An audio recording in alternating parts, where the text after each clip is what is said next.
Chapter 2194. If power, identity, status, reputation, and other factors were combined into a ranking, for example, Zhang Tianyi, 23rd Blood Mary, and John Sr. were all top figures in the spiritual world. Their power, identity, and status were all at the top.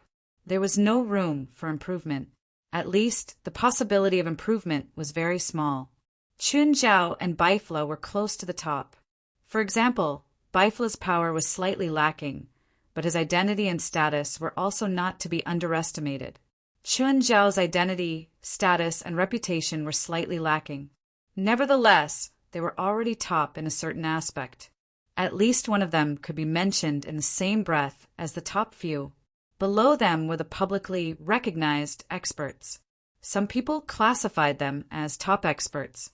They had a certain identity, status, reputation, and outstanding power. Of course, power was the most important. As long as one had power, it was not difficult to become famous in the spiritual world. Ruik Des's strength wasn't top-notch, but he was close. He did not notice Chun Zhao and Baifla at all. On one hand, he was prejudiced. On the other hand, he was overconfident. On the other hand, Chun Zhao and Baifla liked this game. It was because of their cooperation that Ruik Des really thought that he controlled everything. The two were brought to a deserted cemetery. Chun Zhao and Baifla were both spiritualists, but they did not like this place. No one would like a place like this. Chun Zhao had once asked Helith if she liked dark and damp places. In the end, Helith only rolled her eyes in reply. A gloomy environment would give people a feeling of insecurity. This was the fear of nature that humans had retained during their evolution. On the other hand, a damp environment would purely affect people's physiological reactions. Ruik Des opened an underground entrance. Go in. Ruik Des pointed at the entrance. There won't be any man-eating monsters inside. You brought us here to be food for some monster, right? Do you have persecutory delusions? Ruik Des said angrily. In the end, Chun Zhao and Baifla were also driven in. The underground base did not look old. It seemed to have been built recently. Soon they got their answer. After walking along the corridor for a while, they saw a few rotting corpses working there. To be precise, these corpses were completing the renovation workers' work. The construction of this underground base was not yet complete. Judging from the decoration style, Ruik Saunders' preferences were more modern. At least it was completely different from the gloomy graveyard outside. At first, Chun Zhao and Baifla had thought that the base under the eerie graveyard would only be scarier. However, the environment here made them both heave a sigh of relief. If it was really a dirty base, the two of them might not be able to last long. At this moment, a group of people walked over from the front. Everyone was wearing tight-fitting clothes of the same style. It was the same for both men and women. As for skin color, there were yellow, white, and black people. Mr. Sanders. Everyone was in awe of Ruik Dales. At the same time, he looked at Chun Zhao and Baifla, who were behind Ruik Des. Are they new here? Yes, they're new here. You guys have to get along well. Also, get someone to show them around. You too, please follow me. A tall woman stood up. She seemed to be the big sister of the group. She had the temperament of a leader. Her outstanding looks and strength, coupled with her personal aura, made it hard for others to object when she spoke. Chun Zhao and Baifla followed the woman obediently. Let me introduce myself. I'm Mado Shinji. I'm Chun Zhao from China. Baifla from Central Asia. What do you do? Mado Shinji asked. Assassins. Assassins. Is that so? Seems like Mr. Sanders is no longer satisfied with ordinary people. Mado Shinji's voice was not loud, but it still reached Chun Zhao and Baifla's ears. Both of them sensed something unusual in Madwa Shinji's tone. Was it a sense of urgency? She seemed to be afraid of being eliminated. The cafeteria is up ahead. Madwa Shinji pointed to the front and said, The meal times here are fixed. Breakfast is from 6 to 8, lunch is from 12 to 1, and dinner is from 6 to 7. After the mealtime, you won't be able to eat anything and can only go hungry. I feel like this place is militarized. Oh, do we have to wear these ugly uniforms like you? That's right. Mato Shinji nodded. You don't have to like it, but Mr. Sanders won't change his mind because of you. What did you do before? Chen, Zhao asked curiously. I was a clerk, but that was a year ago until I met Mr. Sanders, Mato Shinji said. I'm curious. A clerk following a dark warlock. Did he drug you with some kind of drug? Or some magic? No, I just paid him back. He helped me do something that I couldn't do. In exchange, I'll serve him for 10 years. I don't think there's anything wrong with our deal. Although Mato Shinji seemed to have her own opinions, her words seemed to be a little protective of Ruik Des. He's just using you. I know, but there's nothing wrong with that. We both take what we need. Qin Zhao shrugged. It seemed that provoking Mato Shinji didn't work. What do we need to do here?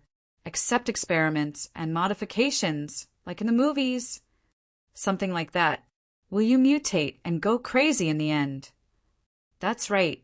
If you fail, you will indeed mutate and go crazy. That's scary. I'm starting to regret it. Qin Zhao turned to Bifla. Even if you regret it, it's too late. From the moment you came here, there's no way out. After all, including me, no one will let you leave here alive and spread the secrets of this place. We're killers. Our lips are sealed. We only trust the dead. Mr. Sanders, too. Okay, I'll be good, right, Bifla? Yes. Good. After all, I don't want to kill. You've never killed before. Chapter 2195. Does it mean that as long as I accept the modification and don't go crazy, it's considered a success? That's not the first time. Don't naively think that one successful modification is the end. That's just the beginning. Madwa Shinji's tone carried a hint of warning, but also a hint of pride. Every modification is a test of life and death. Every modification will make you hover between rationality and madness. Every modification will make you understand the meaning of life anew. Looks exciting, Bifla said, rubbing his chin. How many times have you modified? Chen looked at Mato Shinji curiously. 5 times. All succeeded. I didn't turn into a monster or lose my rationality. Then when will our modification begin? Tomorrow. You'll receive your first modification. All right, looks like I should look forward to tomorrow. That's the furnace in front, the place for the modification experiment. Mato Shinji pointed at a metal door in front. Can't we go in? Yes. Mato Shinji led the way. After opening the door, Qin and Bifla felt a wave of heat as they left. They actually used underground magma to form a magma pool about 20 meters in diameter in this room. In the center of the pool was a container soaked in magma. The container was transparent glass, with a small part exposed outside the magma pool. There was a person soaking in the container. A few people were waiting at the edge of the magma pool. Is that a modification experiment? Qin asked. Yes, I thought it was cooking. Mato Shinji glanced at Qin. Are you really an assassin? Is there a problem? I've never seen an assassin who likes to bicker so much. Have you seen many assassins? No, it's my first time seeing a legendary assassin. I think he looks more like one. It's always like that in movies. Talking less doesn't mean you're an assassin. Talking more doesn't mean you're not an assassin. Just then, the person soaking in the container suddenly opened his eyes and began to struggle violently.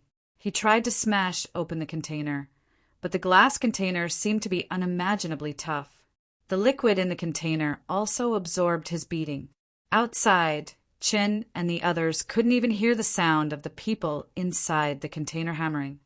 He seems to be in pain. Are you not letting him out? This process is normal. Humans are unable to withstand the power extracted from the magma, so special potions are needed to suppress it.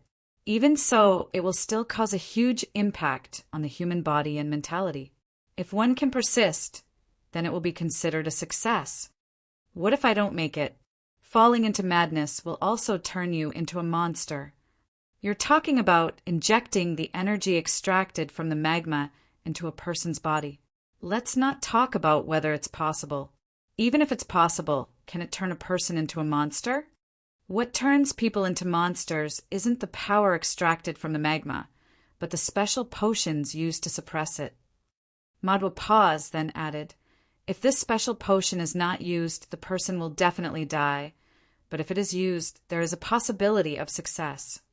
What are the chances of success? Not necessarily. Everyone's physique is different. Their endurance and willpower are also different, so the probability is different. Give me an average. Between 40% to 60%. At that moment, the container opened. The person soaked in it immediately rushed out of the container, knelt on the ground, and vomited.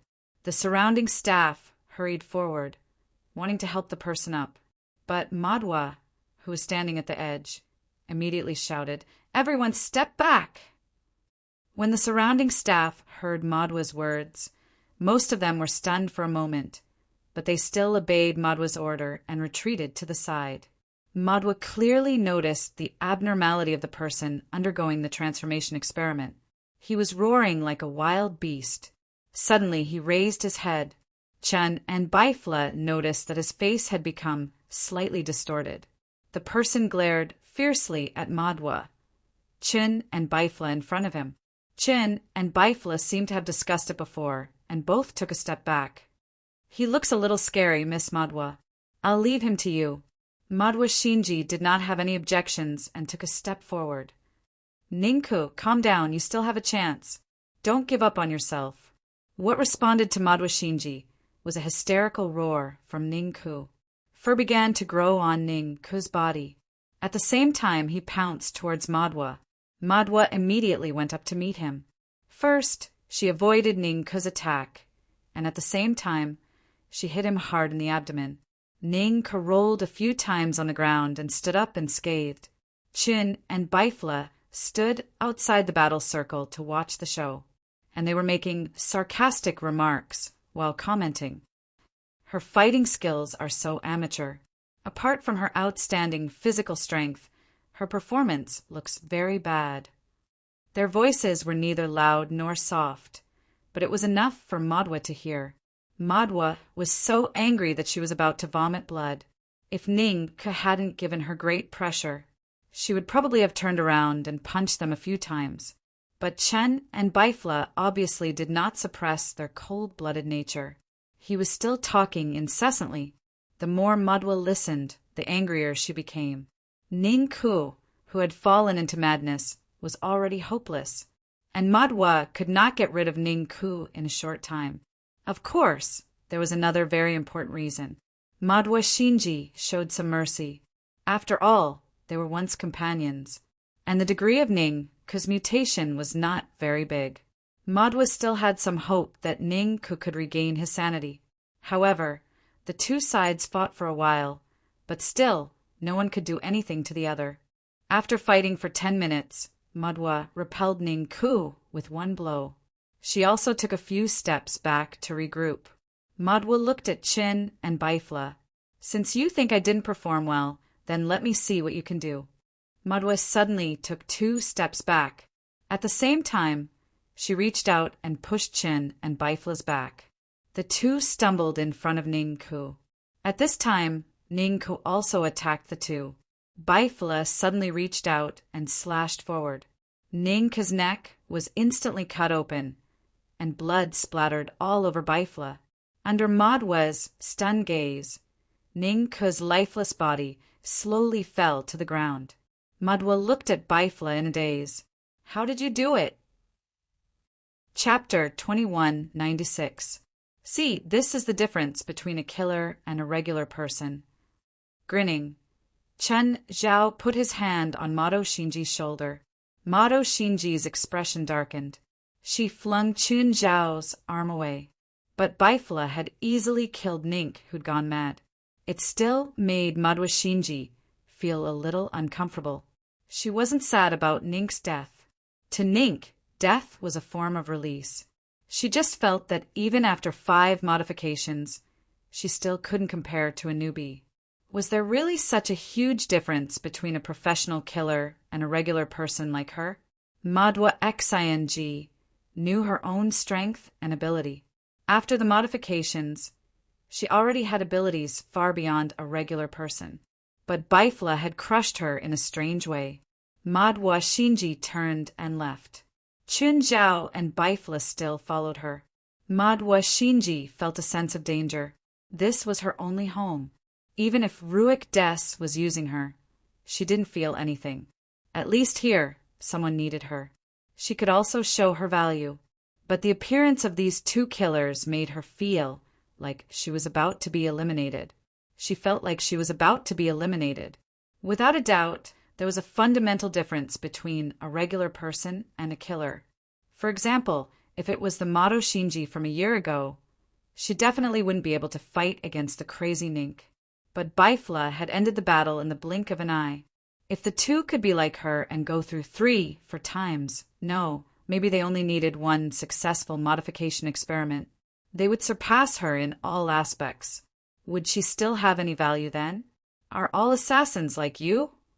No, we're the best killers, Baifla said proudly. Then what's the difference between us and regular killers? Mado Shinji asked.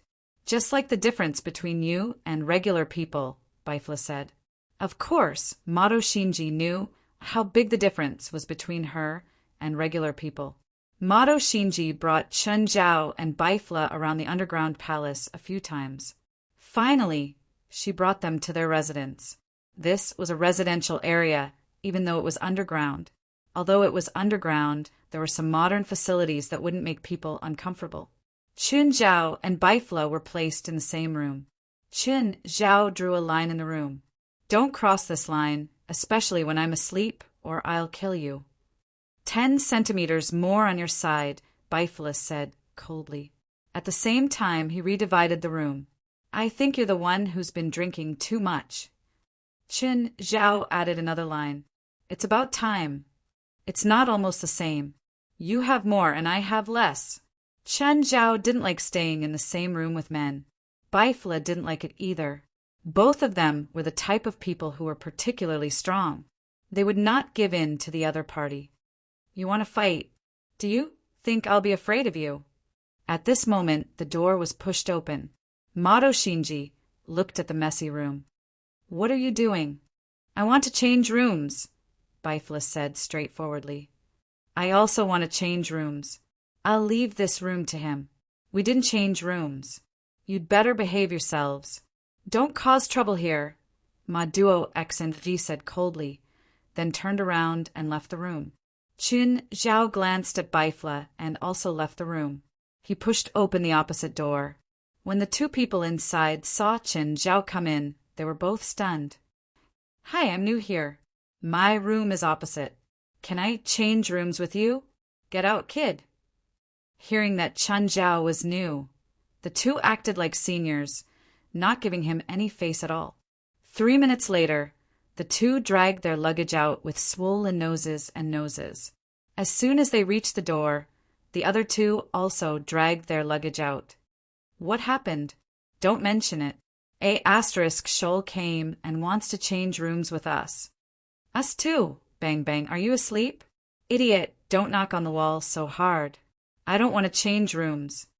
What's Ruik Des's goal? I don't know. Is it related to the Battle of Holy Glory?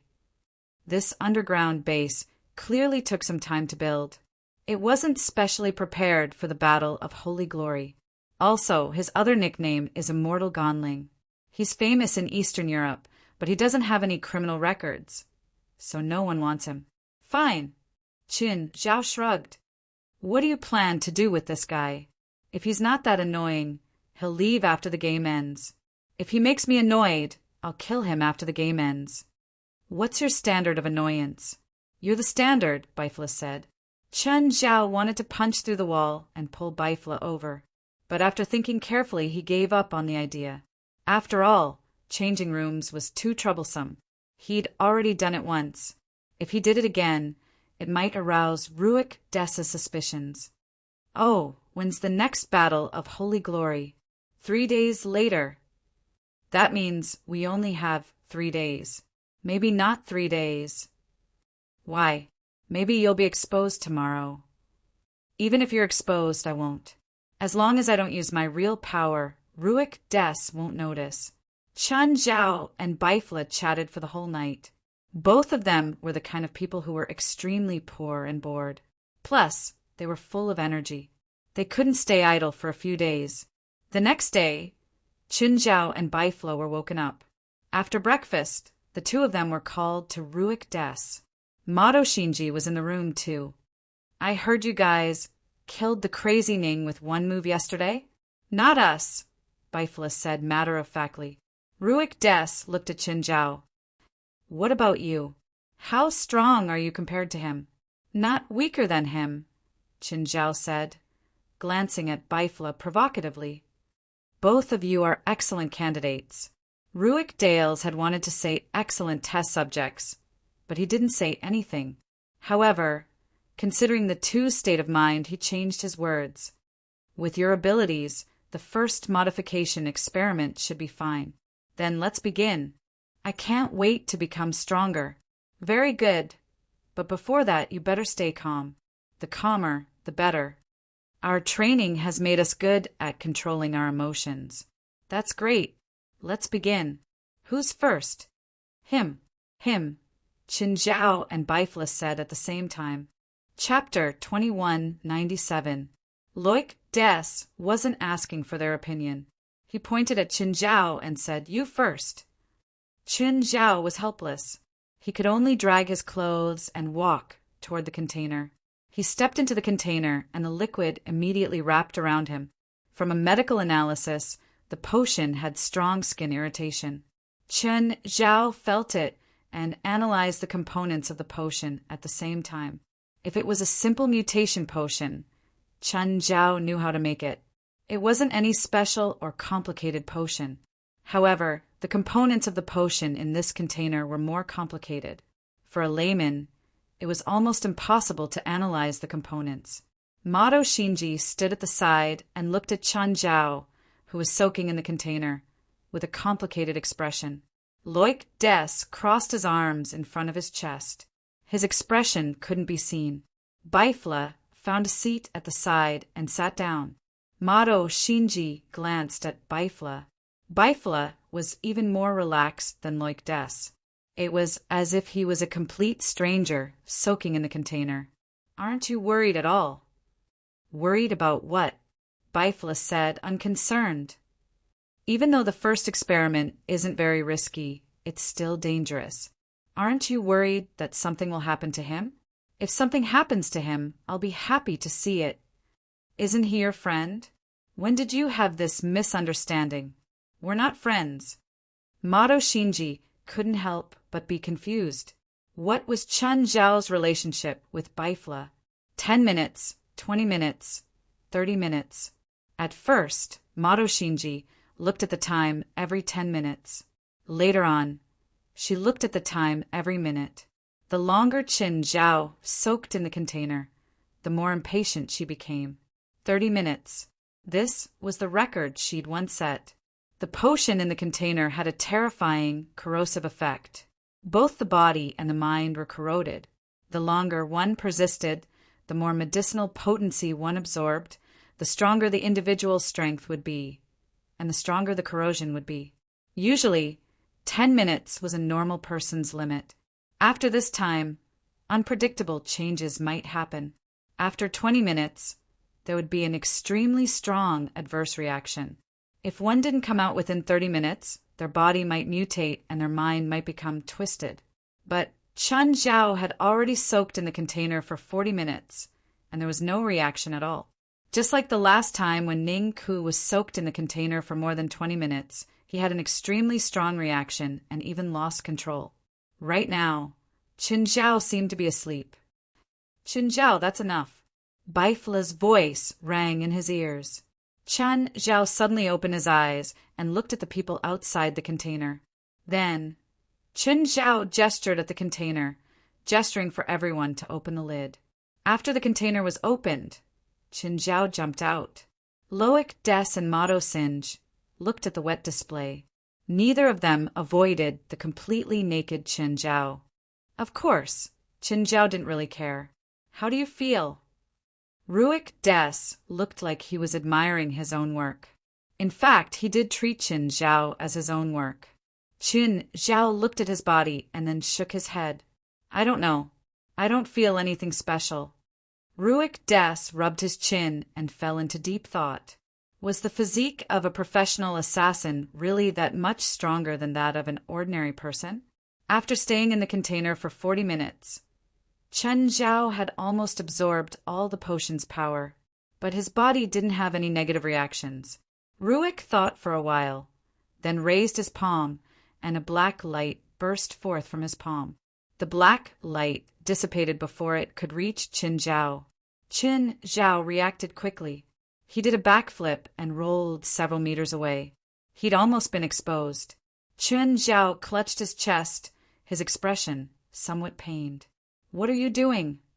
Qin Zhao pretended to be angry at Ruic Des. You're not bad. I'm looking forward to the second one now. Ruic Des turned to Bifla. Don't lose to your partner. I won't lose to him. Bifla glanced at Qin Zhao, his eyes filled with provocation. Just like Qin Zhao, Bifla stayed in the container. He didn't come out until all the potion's power was absorbed. Mato Singe realized that Qin Zhao was dozing off on the ground just like Bifla. He didn't care if Bifla was in danger in the container. Just like Qin Zhao, Bifla walked out of the container unscathed. I stayed 1 minute longer than him. The first thing Bifla said was that he defeated Qin Zhao. Qin Zhao rolled his eyes. After most of the potion's power is absorbed, it's basically like diving. You might as well dive for 10 more minutes. That's still a win. Fine, you win, okay? Qin Zhao didn't argue. There was nothing to argue with anyway. Looks like you're both stable. Practice your transformations in the next 2 days. The day after tomorrow, I'll arrange your first mission for you. How? You two are about the same level. You can spar with each other. Remember, don't be too heavy-handed. After all, you're rare candidates. With that, Ruic Des turned and left. Only Qin Zhao, Bifla, and Mato Singe were left. Bifla looked at Qin Zhao. How about it? Do you want to compete with our current power? What Bifla was implying was that Qin Zhao shouldn't use his own strength and suppress it to the level he'd just displayed. I'll fight you to the end. Actually, there was no way to distinguish one's status in this battle. Even though they'd suppressed their strength, their levels were still there. Physique, willpower, and resistance couldn't be suppressed. Nevertheless, Mato Singe was still curious about how much Qin Zhao and Bifla had improved after the modification experiment. Before the modification, Qin Zhao and Bifla were already terrifyingly strong. After the first modification, their strength would probably increase by leaps and bounds too. Mato Singe brought Qin Zhao and Bifla to a wide indoor training field. Before Mato Singe could give the order, Qin Zhao and Bifla attacked each other at the same time. Their faces were hit at the same time, and they took 2 steps back. Does it hurt? Bifla touched his cheek. What do you think? Qin Zhao and Bifla both had extremely rich combat experience. In particular, Qin Zhao's close-range combat was extremely proficient. In comparison, Bifla's close-range combat was slightly lacking.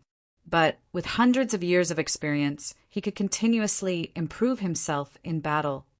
Mobile version of the fastest.d website. Chapter 2198. Mato Shinji's eyes almost popped out. Qin Zhao and Bifla had only undergone the first modification experiment. However, the combat power they had displayed already made Mato Shinji feel very guilty. Mato Shinji clenched her fists and stared at the 2 people in the middle. Let's not talk about the physiques they displayed. At the very least, they were much more powerful than Mato Shinji. However, after 10 minutes, the 2 stopped at the same time. There was no point in continuing. It was like 2 boxing champions were scratching each other's itches. Would they be able to determine the victor with such a method? Mado Shinji frowned. She felt that the two's tacit agreement from the start to the end made her feel strange. But she couldn't tell what was going on with this strange feeling. Don't you two need to familiarize yourself with your powers? Mado Shinji asked. We're already familiar with each other. We don't need to. Both of them were so conceited and proud. How about I spar with you too? Mado Shinji made up her mind to test how powerful the two were. Not interested. Baifla rejected Mado Shinji's challenge with a cold expression. Then Mado looked at Qinzhao. How about you tell us your story? If it's interesting enough, I'll spar with you. My past? It's not a secret. Many people here know about it. If you're nosy enough, you can get a more detailed story from others. It's more interesting to hear it from the person involved. At least, I hope it's interesting. Nothing much. I fell in love with a love scammer, and after that scammer married me. He bought a lot of accident insurance for me. The rest of the story wasn't too surprising.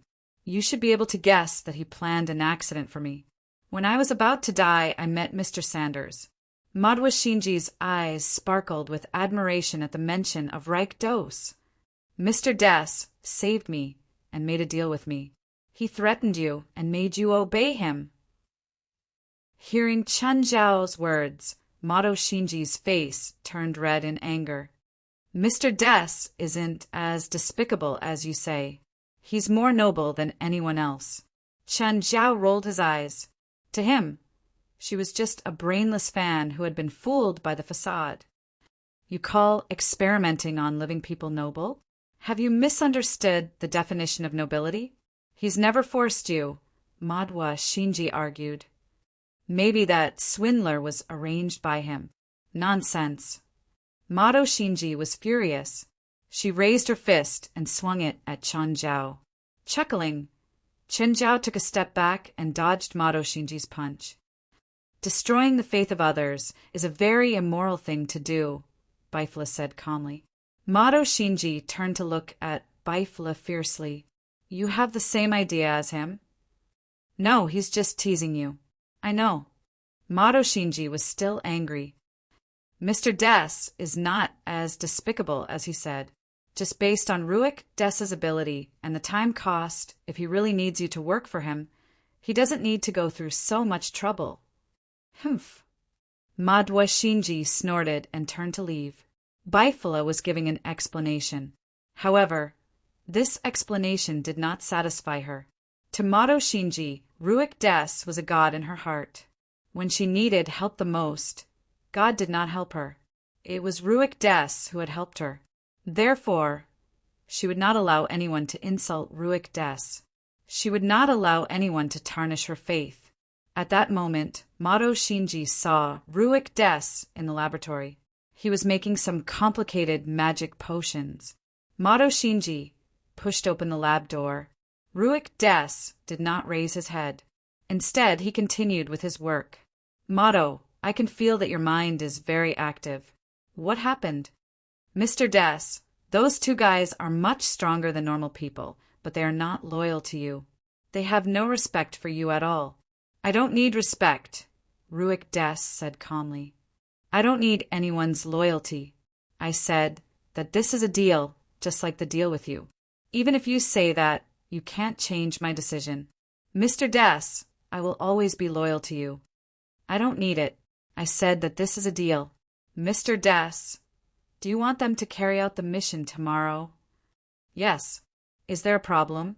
Please allow me to follow them. After all, they might betray me. You can't watch them. If they want to betray you, you won't be able to stop them. You might even lose your life. I'm not afraid. As long as I can do something for Mr. Des, I'm willing to do anything. Okay, you don't have to worry about them. Do your own thing. Mr. Des, I still want to watch them. Ruik Des finally stopped his work and looked up at Mado Shinji. After thinking for a while, Ruik Des finally said, All right, keep this bottle of potion on you.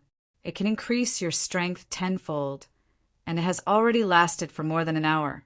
If you use this bottle of potion, It's best to return here within an hour. Otherwise, you'll definitely die.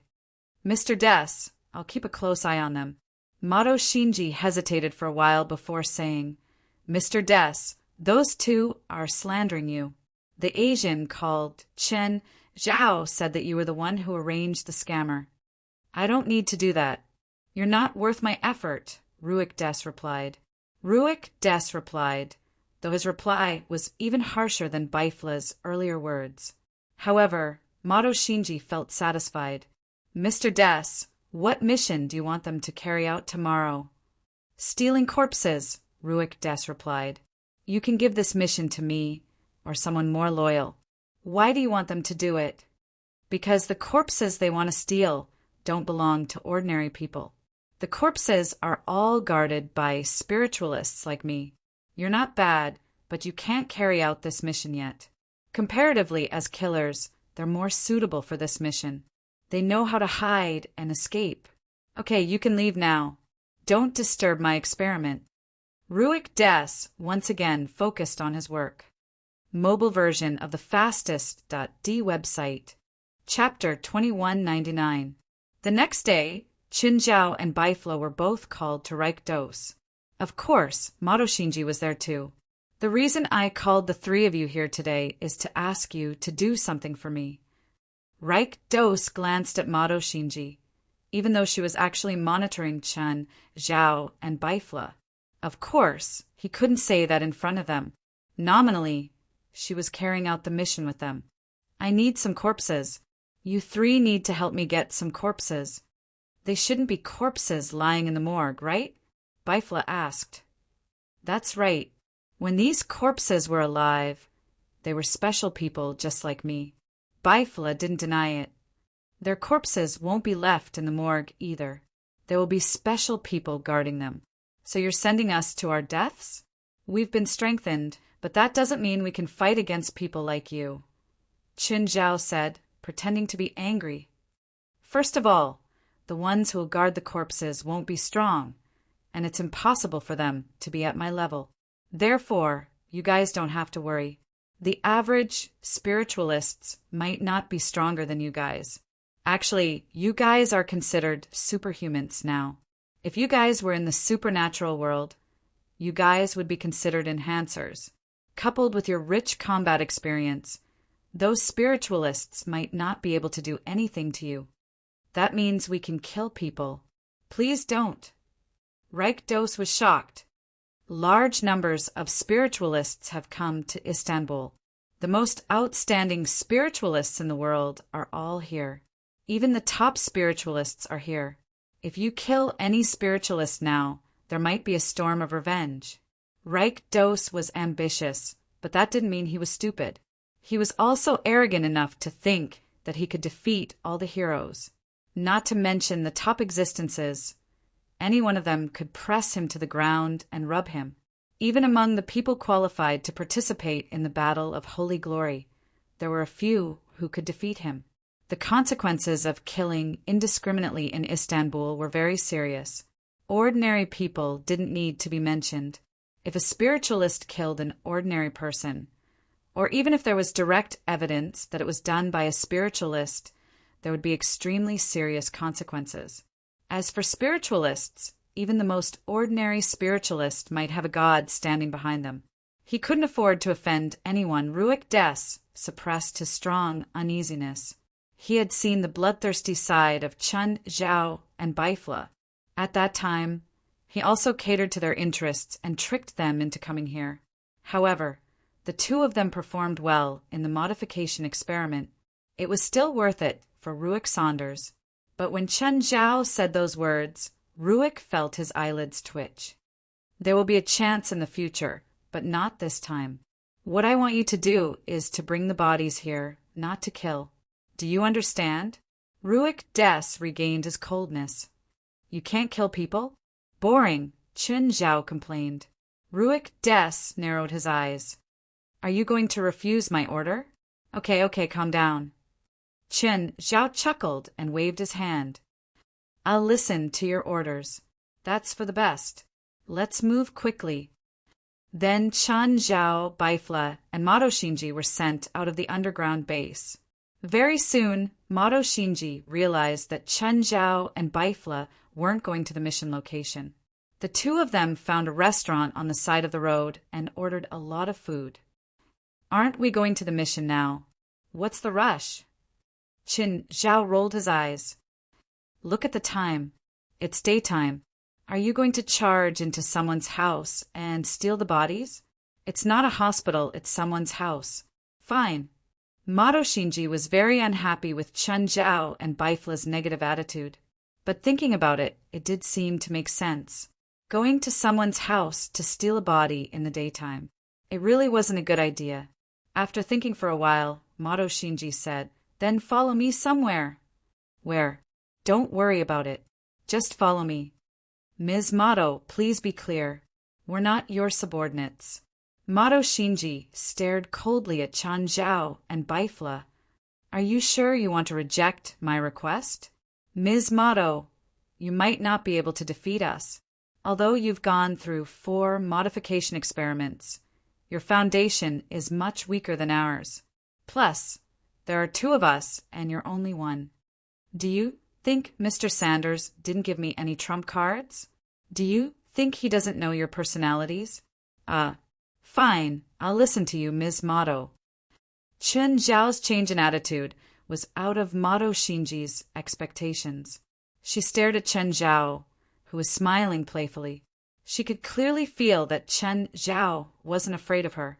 Baifla was the same. Perhaps they didn't care about her trump cards at all. Subconsciously, they looked down on her.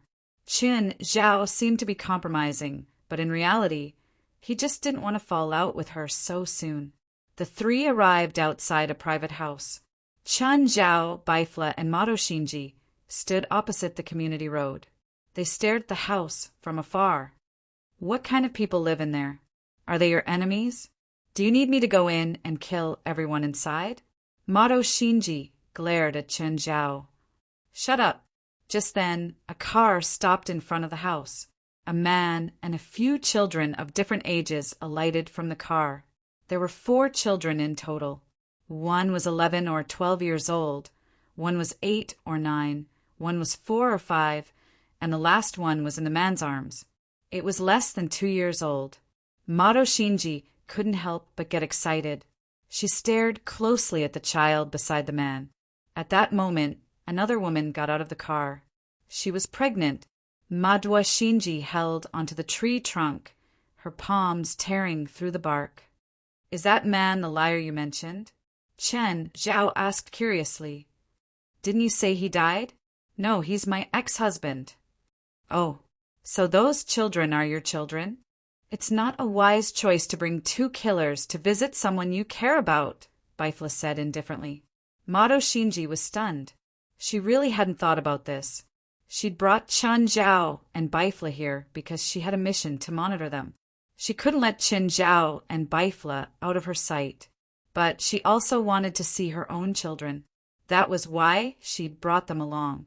She didn't expect that Baifla's words would instantly make her realize something. Chen Zhao and Baifla were dangerous. Chapter 2200. Mato Shinji glanced at Chen Zhao and Baifla. A hidden murderous intent flashed across her eyes. However, Mato Shinji's disguise was too crude. Who were Chen Zhao and Baifla? Mato Shinji's trick seemed like a joke before the 2 of them. She glanced at her child and ex-husband from afar. Mato Shinji left with Chen Zhao and Baifla. It was getting late. The 3 went to the designated mission location. According to the information they'd received from Ruik Des, this should be a private villa. From the outside, it indeed looked like a private villa. But when the 3 looked down from a high slope thousands of meters away, they could see that it was a heavily guarded fortress. There were at least 4 guards visible to the naked eye. There were also people going in and out of the villa. Also, they couldn't see their target from this high slope.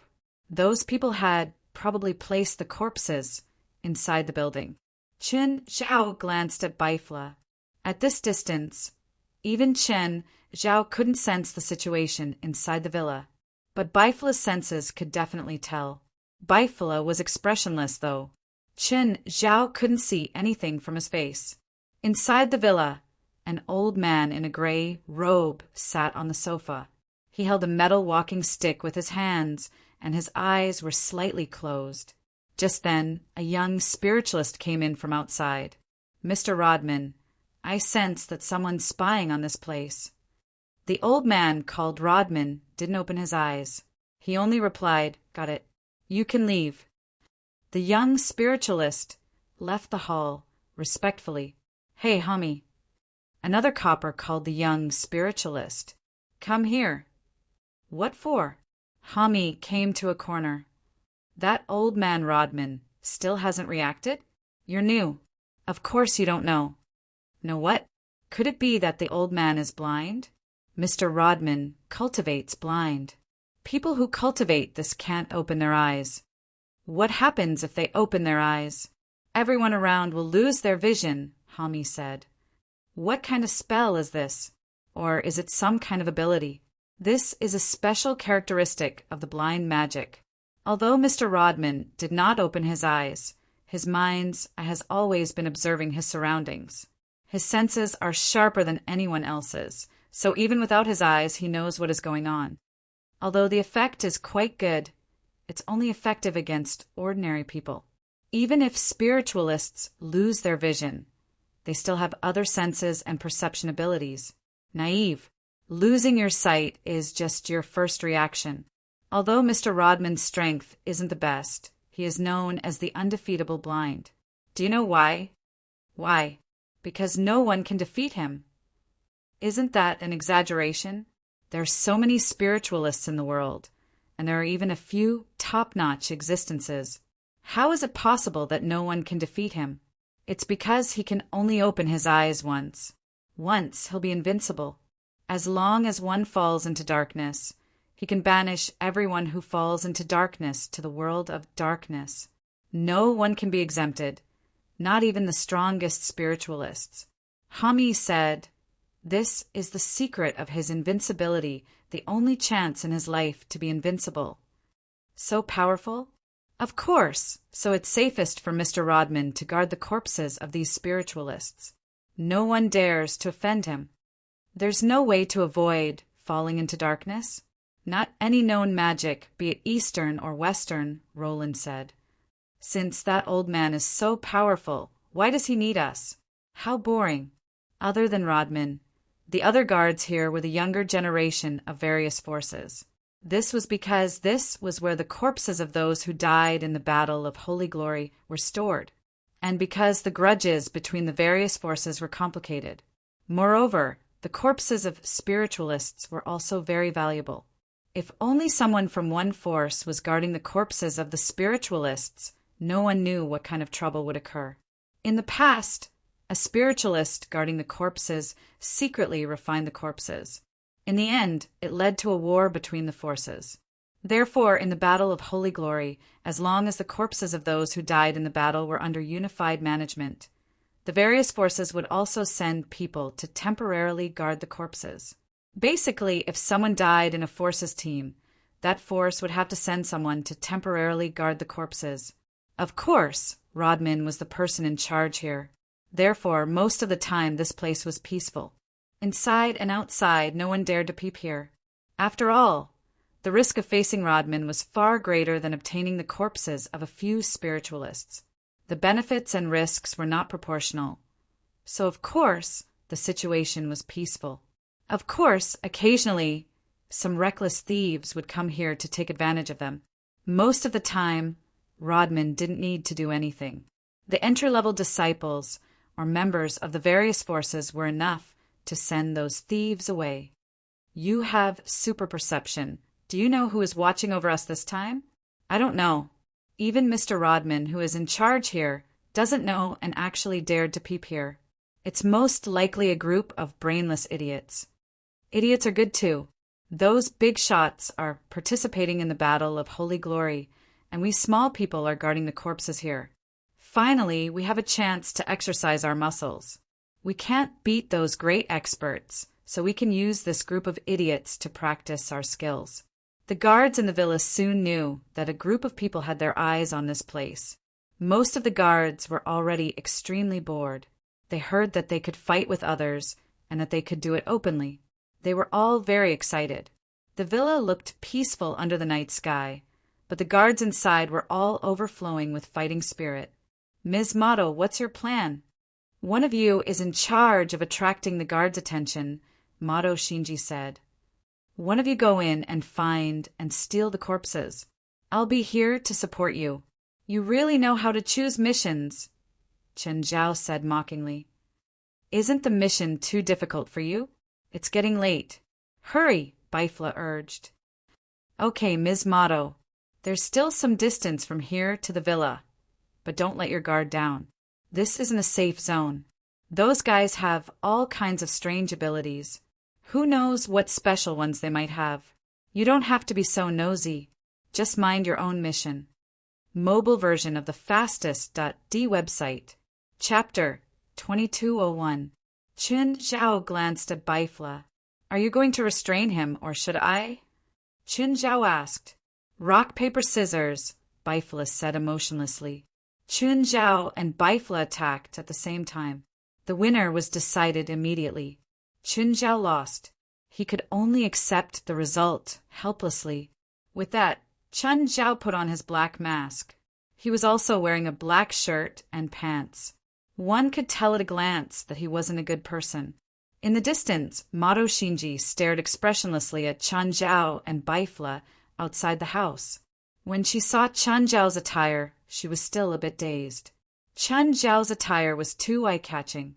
Usually, a thief who broke into a house at night would wear this attire. Chen Zhao jumped onto the wall. Under the cover of the night, he secretly observed the situation inside the house. But before he could jump into the yard, the spiritualists appeared to welcome him. A bolt of lightning shot toward Chen Zhao's position, but Chen Zhao had already dodged it. He flipped lightly and performed a difficult maneuver in the air, landing steadily. Just then, the spiritualists who'd been lying in ambush appeared one by one. A dozen or so spiritualists stood in a circle, surrounding Chen Zhao. "You better surrender. Otherwise, you'll be seriously injured." Hami held a weapon that looked like a magic staff. The bolt of lightning just now had come from this magic tool. The other spiritualists also held the same magic tool, but the tip of this magic tool shone with different elements. It was a simple yet intricate magic tool. Chen Zhao probed a bit and roughly understood the mechanism of the magic tool.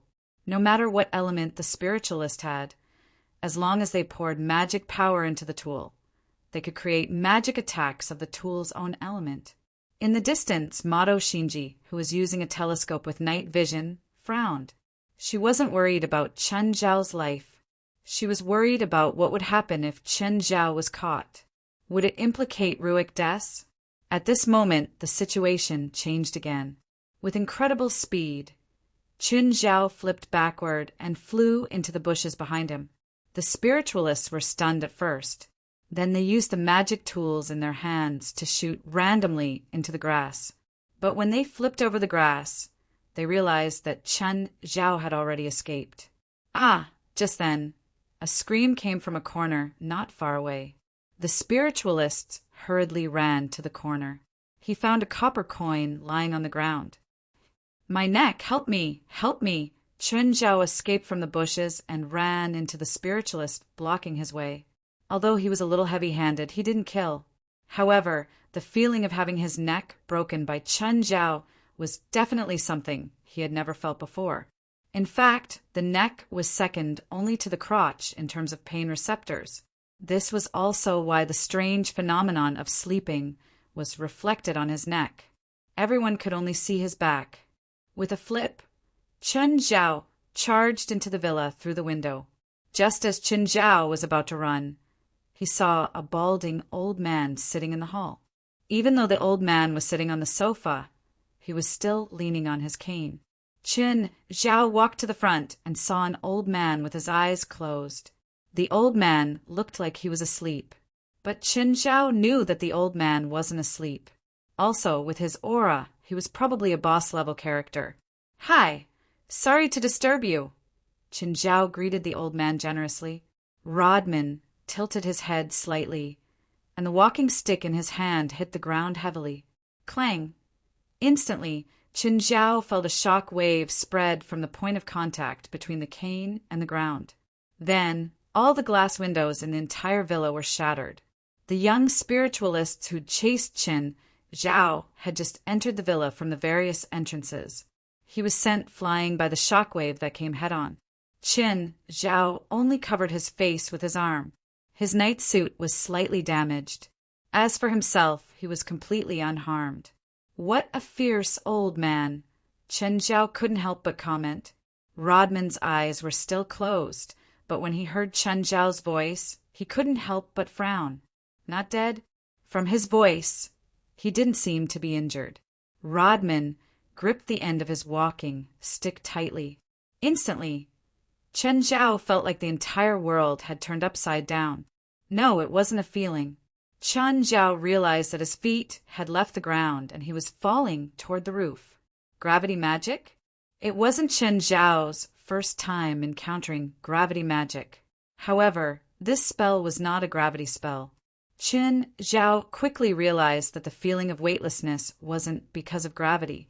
Instead, it was because of his senses. The old man in front of him had his eyes closed, and his magic directly affected his senses. Moreover, this effect wasn't immune to magic resistance. His non-elemental body didn't react at all. After Qin Zhao's feet left the ground slightly, he sank back down and stood on the ground again. It wasn't that Qin Zhao had overcome the sensory magic. Instead, Qin Zhao directly accepted this posture of his head down and feet up. With Qin Zhao's strength, flying upside down wasn't a problem. After overcoming the psychological barrier, this posture wasn't a problem anymore. The biggest effect of this magic was to deceive the senses. Rodman frowned again. The intruder before him could block his magic attack twice. He didn't seem like a normal person. Qin Zhao felt Rodman's magic start to circulate wildly. It seemed that the old man was going to fight him for real. Old man, don't fight me to the death. There's someone fiercer behind. I'm responsible for holding him back, and he's responsible for stealing the corpses. How about we stop fighting here? You can save some energy and magic to deal with the one behind. How about that? Just then, Qin Zhao felt that Rodman's magic wave was even fiercer than before. It was like a flood from a broken dam, ready to pour down at any time. Rodman's eyelids kept moving, as if he was going to open his eyes. Rodman was also hesitating. The person before him was definitely not an ordinary spiritualist. He definitely couldn't beat him with his eyes closed. Even with the group of youngsters outside, he had no chance of winning. His only chance was to open his eyes. He could directly activate blind, which he could only use once in his life. Of course, if he activated blind, he would definitely win. But he would also lose his greatest trump card. This was also why Rodman was hesitating. Rodman was not someone who had no desires or desires. If the opponent was someone extremely powerful, or if it was a duel between two people, Rodman would activate blind without hesitation. But the problem was that the opponent wasn't. Chapter 2202. No matter what anyone did, there was always a value or not. In Rodman's eyes, Qin Zhao was the unworthy type. Activating the once-in-a-lifetime blind eye on Qin Zhao wasn't worth it at all. Gradually, Qin Zhao felt Rodman's magical waves calm down. Did he give up? Qin Zhao smiled and turned to leave. He didn't know why Rodman would give up the thought of risking his life, but it was good for him. After all, he didn't want to fight Rodman. After leaving the mansion, Qin Zhao started sneaking around again. No one was chasing him anymore. Qin Zhao jumped onto the wall and found Bifla. It's your turn. There's a fierce old man inside. Be careful. I know him, Bifla said indifferently. I'm just surprised that he didn't attack you. Is that old man really strong? Qin Zhao asked. I can feel his magical waves. He's an expert, but he shouldn't be at your level. His magical level can't even be in the top 100 in the entire spiritual world. But in terms of danger, even 10 celestial master Zhangs might not be his match. Qun Zhao's eyes widened. No way. What level is Zhang? Did you get it wrong? That old man can't beat Zhang even 10 times. You're saying that even 10 Zhangs can't beat him? That old man doesn't have any other abilities. His magic power is above average, and his mastery of magic is above average. However, he has mastered one type of magic to its essence. He only uses it once in his life, and this magic is enough to kill all spiritualists. Qun Zhao sucked in a breath of cold air. Even though before I had exaggerated it so much, Qun Zhao still believed him. Including you? That move is terrifying, but it's not invincible. Both Celestial Master Zhang and I have a way to counter it. In the spiritual world, strength is still the most important. What way? Baifla glanced at Qun Zhao.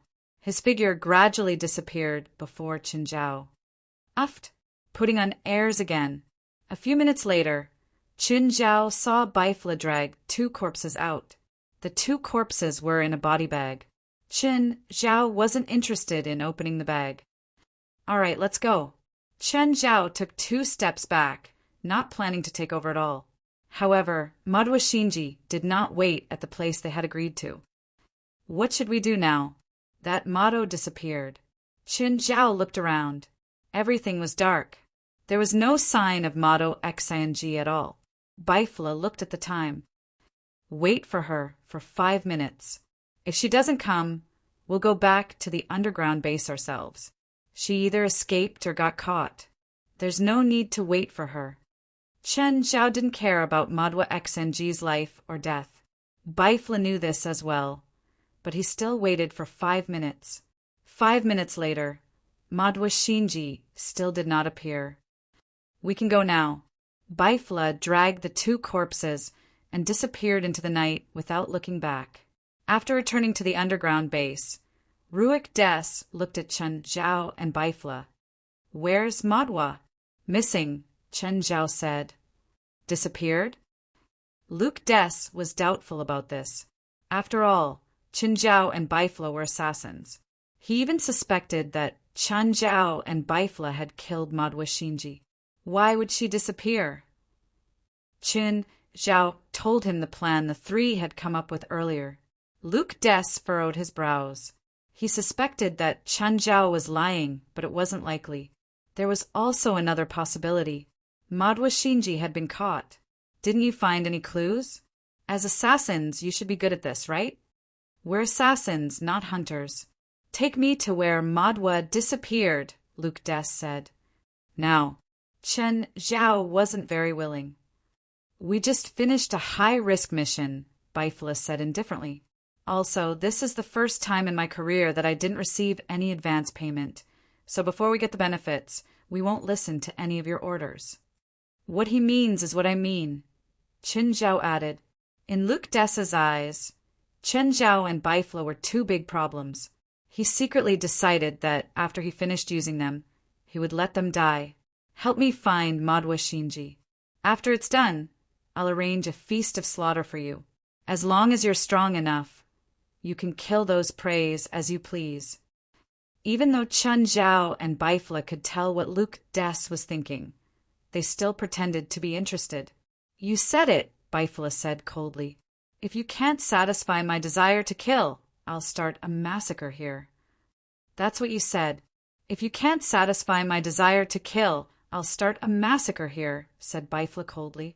Then lead the way. Luke Des's tone was much colder. Then lead the way. Luke Des's tone was much colder. Qun Zhao and Baifla brought Luke Des back to the old place. At the time, the 3 of us were lying in ambush on this small hill.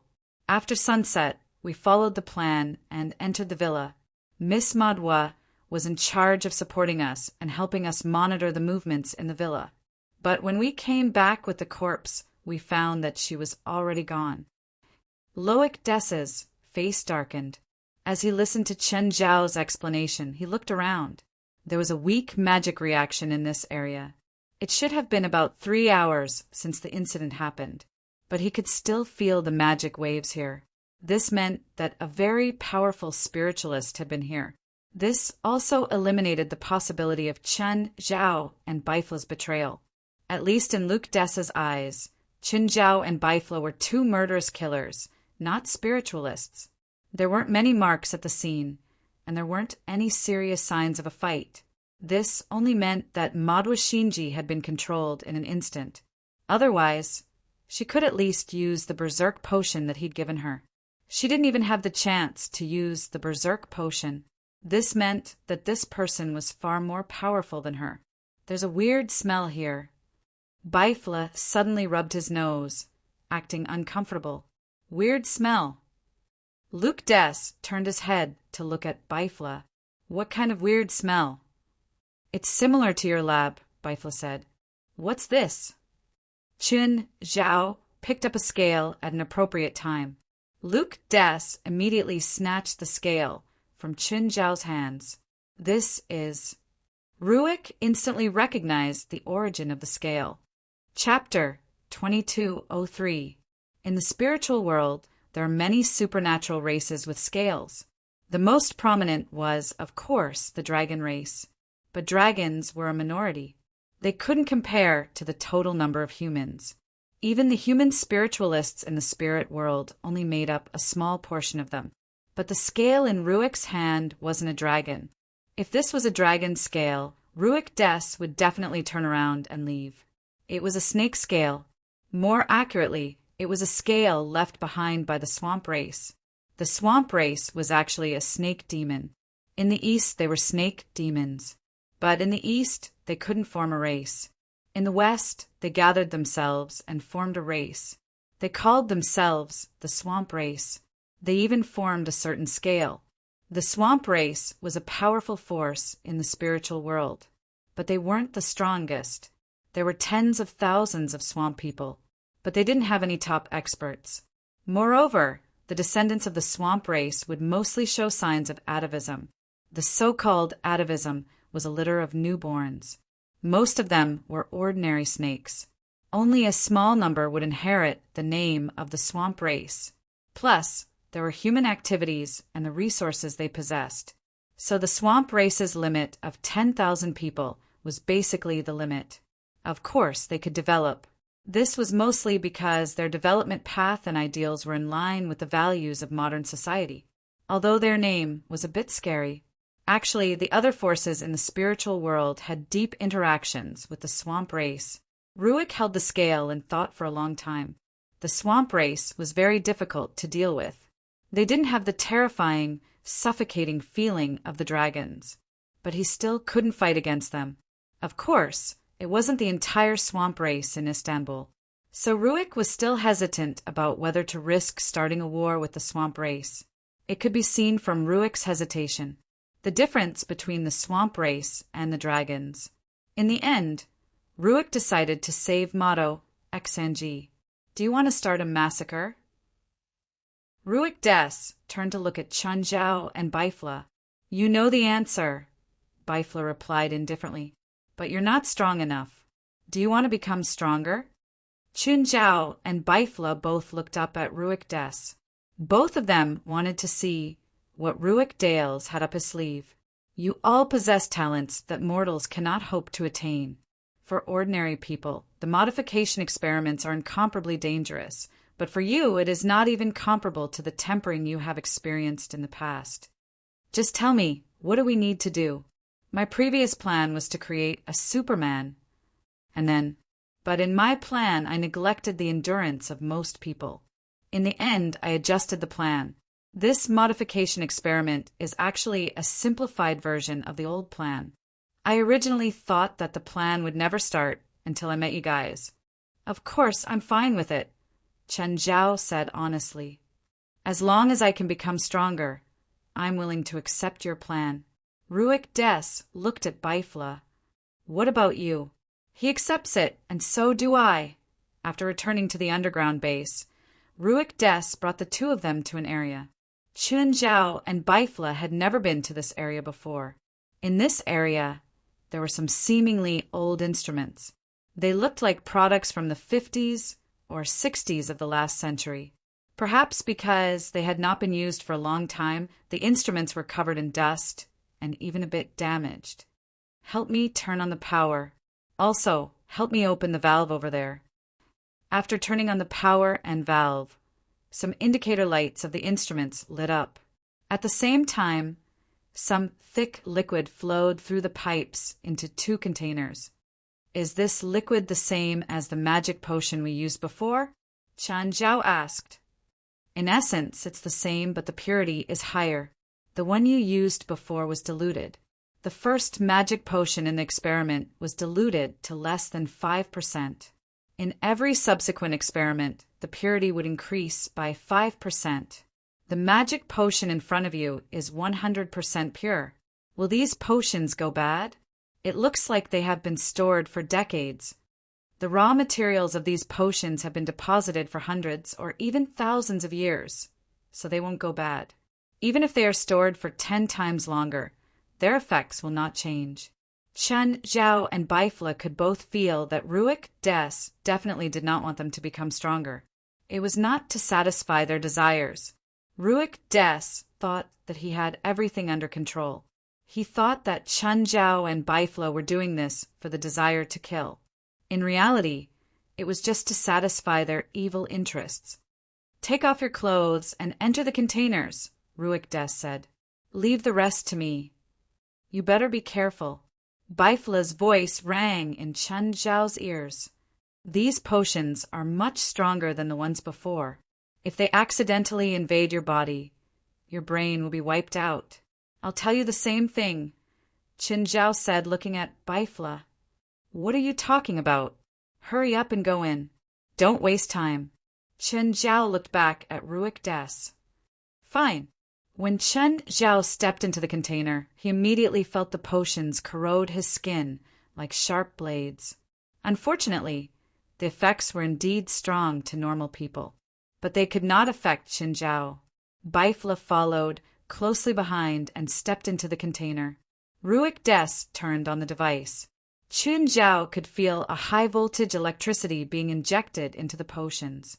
The electricity also made the potion stronger. Unfortunately, Chen Zhao's upper limit was too high. Even the enhanced potion could not work on Chen Zhao. Ruik Des frowned and stared at Chen Zhao and Bifla, who were soaking in the containers. The two's reactions were too calm. In the past, the experimental bodies in these 2 containers would struggle wildly in every generation. But Chen Zhao and Bifla acted as if nothing had happened. They were calmly soaking in the potions. In fact, Ruik Des had never thought of success when he suggested the superhuman transformation. What he needed was combat power, a combat power that he could control, not a successful experimental body. But Chen Zhao and Bifla did not react during the experiment. Their lack of reaction made him wonder if the 2 of them could really succeed. Chen Zhao, who had been in the container, suddenly opened his eyes. Chapter 2204. Out of the corner of his eye, Rooker glanced at the concentration monitor. The concentration of the potion was dropping rapidly. In the container, Chen Zhao could feel that something in his body was interacting with the potion's effects. Potion X. Chen Zhao had taken a lot of it before. At first, it was indeed effective, but more of the potion settled in his body. Chen Zhao thought that it was an extra part, but now Potion X was interacting with the potion in the container. In just a few minutes, Chen Zhao had completely absorbed the concentration of the potion in the container. The potion was like drops of water, nourishing Chen Zhao's body. The nourishment was very subtle, but it was really happening. If it was a normal person, each drop could make them superhuman. It was mainly because Chen Zhao's upper limit was too high. The neutralization of the 2 potions also increased Chen Zhao's upper limit. When the concentration of the potion was completely diluted, the container was shattered. Chen Zhao twisted his neck and looked at Rooker. Ruik Des was still in a state of shock. You succeeded? You absorbed the potion? The man before him didn't go crazy? This was simply too inconceivable. Chen Zhao didn't answer Rooker's question. Instead, he turned to look at the container beside him and at Bifla. Just then, Bifla opened his eyes too. Bifla also shattered the container. Rooker saw Bifla calmly walk out of the container. He was shocked again. Success on the first try was surprising, but understandable. But succeeding twice at the same time was unbelievable. Both of them had succeeded. This meant that his plan to control them had failed. After all, he could only control Qin Zhao and Bifla if they lost control. Not bad. Looks like my body has improved a lot. Bifla clenched his fists. Qin Zhao glanced at Bifla. It seemed that Bifla had improved too. He also felt that Bifla had improved more than Qin Zhao. Don't you feel anything strange? Rooker looked at Qin Zhao and Bifla with sparkling eyes. No, Bifla said calmly. It's very comfortable. Me too. All right. Ruick Dales still held onto the last glimmer of hope. He hoped that Qin Zhao and Bifla's stability was only temporary. But Qin Zhao and Bifla didn't react at all. But at this moment, even though his heart was filled with disappointment, Ruick Des could not show it either. After all, he still needed to rely on the two of them to rescue Madhwa Shinji. Now that you've gotten what you want, it's time for you to contribute. Do you have any questions? Of course, it's my pleasure. Killing, this is what I pursue. Bifla's cold expression was as if he was stating a fact. We will depart in an hour. I will gather everyone and move together. Since Ruick Des had made up his mind to start a war with the Swamp Tribe, in that case, this underground base would have to be abandoned. These subordinates who had undergone the experiments would also be completely abandoned. Therefore, there was no need to hide it anymore. He might as well throw himself into this battle. If possible, he naturally hoped to bring as many of his subordinates as possible. However, most of his subordinates were criminals. Basically, they were the type that would die in the light. It would be fine if it was just one or two of them, if a large group of people appeared in public view at the same time. Basically, it would directly invite the government's encirclement and suppression. This was also the reason why he kept his subordinates in the underground base for so long. Among these subordinates, many were like Qin Zhao and Bifla. They were even crueler and more bloodthirsty. An hour later, everyone was assembled. Many people had excited expressions on their faces. They seemed to really believe that this would be a feast of slaughter. They did not know who their opponent was this time. They had no idea what was waiting for them. Ruick Des prepared 2 large trucks and let everyone squeeze into the 2 back compartments. However, Qin Zhao and Bifla were exceptions, because they told Ruick Desai if they were squeezed together with these people, they would kill everyone. Therefore, the 2 of them obtained the right to sit in the front passenger seat. Bifla, what do you plan to do? Are you really going to fight for Ruick Des? It's just a fight between 2 forces. Why should we interfere? Besides, the Swamp Tribe is also a strong competitor for our team. Isn't it better to have Ruick Descartes charge for us? All right, I'll listen to you. In fact, that was his plan. Not long after, the 2 trucks sank into the soft mud. They could no longer rely on the vehicles to move forward. Everyone could only get out and move forward. It was a wet and filthy swamp. The feeling of stepping on the soft soil was very good. Even Qin Zhao and Bifla did not like this environment. There were also large patches of grass in the swamp. The grass was even taller than people. Suddenly, someone let out a blood-curdling scream. Ruick Desai turned around and saw that his subordinate had been bitten by a poisonous snake in the grass. Before he could save him, the poison had already taken effect. Everyone apply the snake repellent. Ruick Desai had prepared this beforehand. Even Qin Zhao and Bifla had received the snake repellent. As expected, after applying the drug, the poisonous snakes hiding in the dark all fled the area. Even though a large portion of these venomous snakes were controlled, However, this control could not surpass the snake's instinct. The snake repellent would make the user emit an extremely pungent smell. Snakes could not even get close to the user. But in this swamp, they did not only have to face the hidden poisonous snakes, they also had to face the swamp itself. At this moment, someone began to cry for help. "I'm stuck in the mud. Help me pull me out." "I need help too. Me too." Suddenly, the moonlight in the sky was covered by dark clouds. Qin Zhao and Bifla looked up. They realized that it was not the dark clouds that covered the moonlight, but magic power. The dark clouds in the sky had been created by magic. A few minutes later, it started raining. The snake repellent on everyone was quickly washed away. "The swamp race looks pretty strong," Qin Zhao said in a low voice. Of course, none of the teams or individuals who can participate in the Holy Glory battle are simple. That's nothing. The swamp race is proficient in many types of magic. Poison, water, and curse are the most prominent. Looks like Ruik Desai has underestimated the enemy when he brought people to cause trouble. Shouldn't we balance out the strength of both sides? Chapter 2205. Suddenly, Qin Zhao felt many presences appear around the swamp. They were all spiritualists, and there were more than 10 of them. What's going on? Why are there so many people? Qin Zhao turned to look at Bifla in surprise. "Looks like it's a trap," Bifla said. "A trap? Against us? Or Ruik Des?" "Of course it's a trap against him. Do you think these people can threaten us?" While Qin Zhao and Bifla were talking, Ruik Des was still having a headache over his subordinates.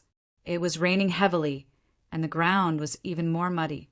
Many venomous snakes were also hiding in the grass, mud, and puddles.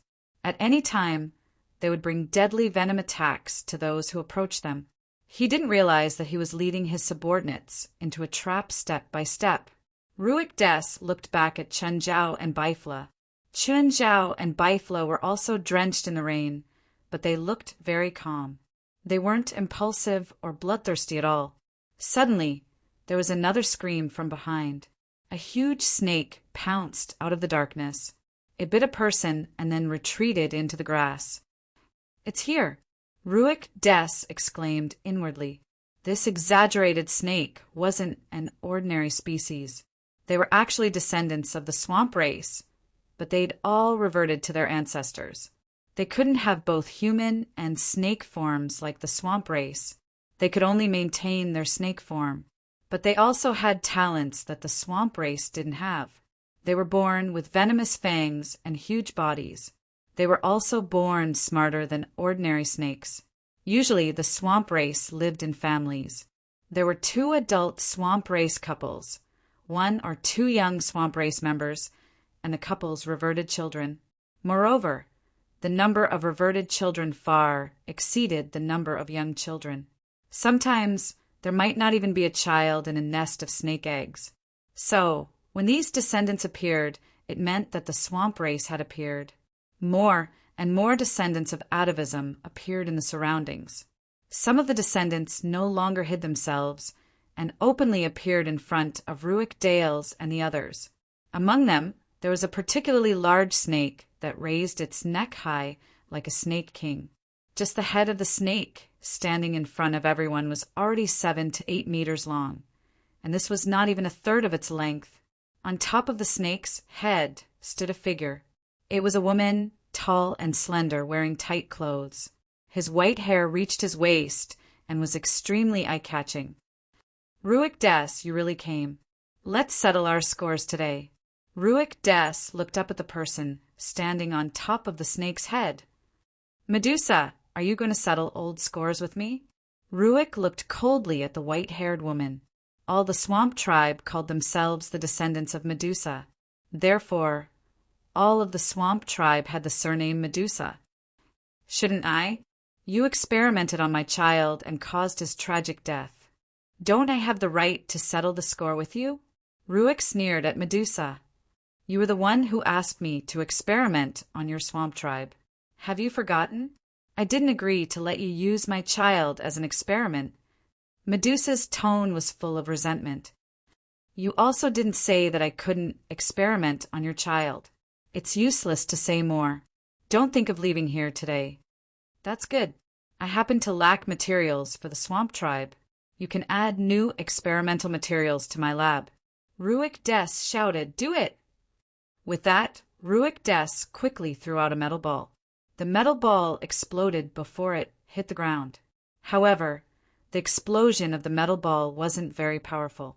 It couldn't even be killed by ordinary people. Not to mention there were huge groups of monsters here. Medusa, however, sensed danger. She immediately controlled the snake under her feet to dodge, just as she had expected. The moment the metal ball exploded, countless golden needles shot out. These golden needles pierced the skin of the surrounding snakes, immediately numbing the places they pierced. Medusa immediately remembered that Ruik Des was a very powerful alchemist. The surrounding atavistic progeny collapsed to the ground and became meat on the chopping board. Only the snake under her feet was unharmed. This was mainly due to its almost indestructible skin. The snake under Medusa's feet was her descendant. It had also inherited a portion of Medusa's power. It could petrify its enemies and also its own snake skin. It was one of the very few descendants that could release magic. The snake's huge tail swept across with all its might. More than 10 people were swept away. Ruik Des had dodged in time, so he wasn't swept away. Otherwise, even if it was him, he would have been heavily injured. Ruik Des was very powerful, but he wasn't good at close combat. However, he hadn't come alone this time.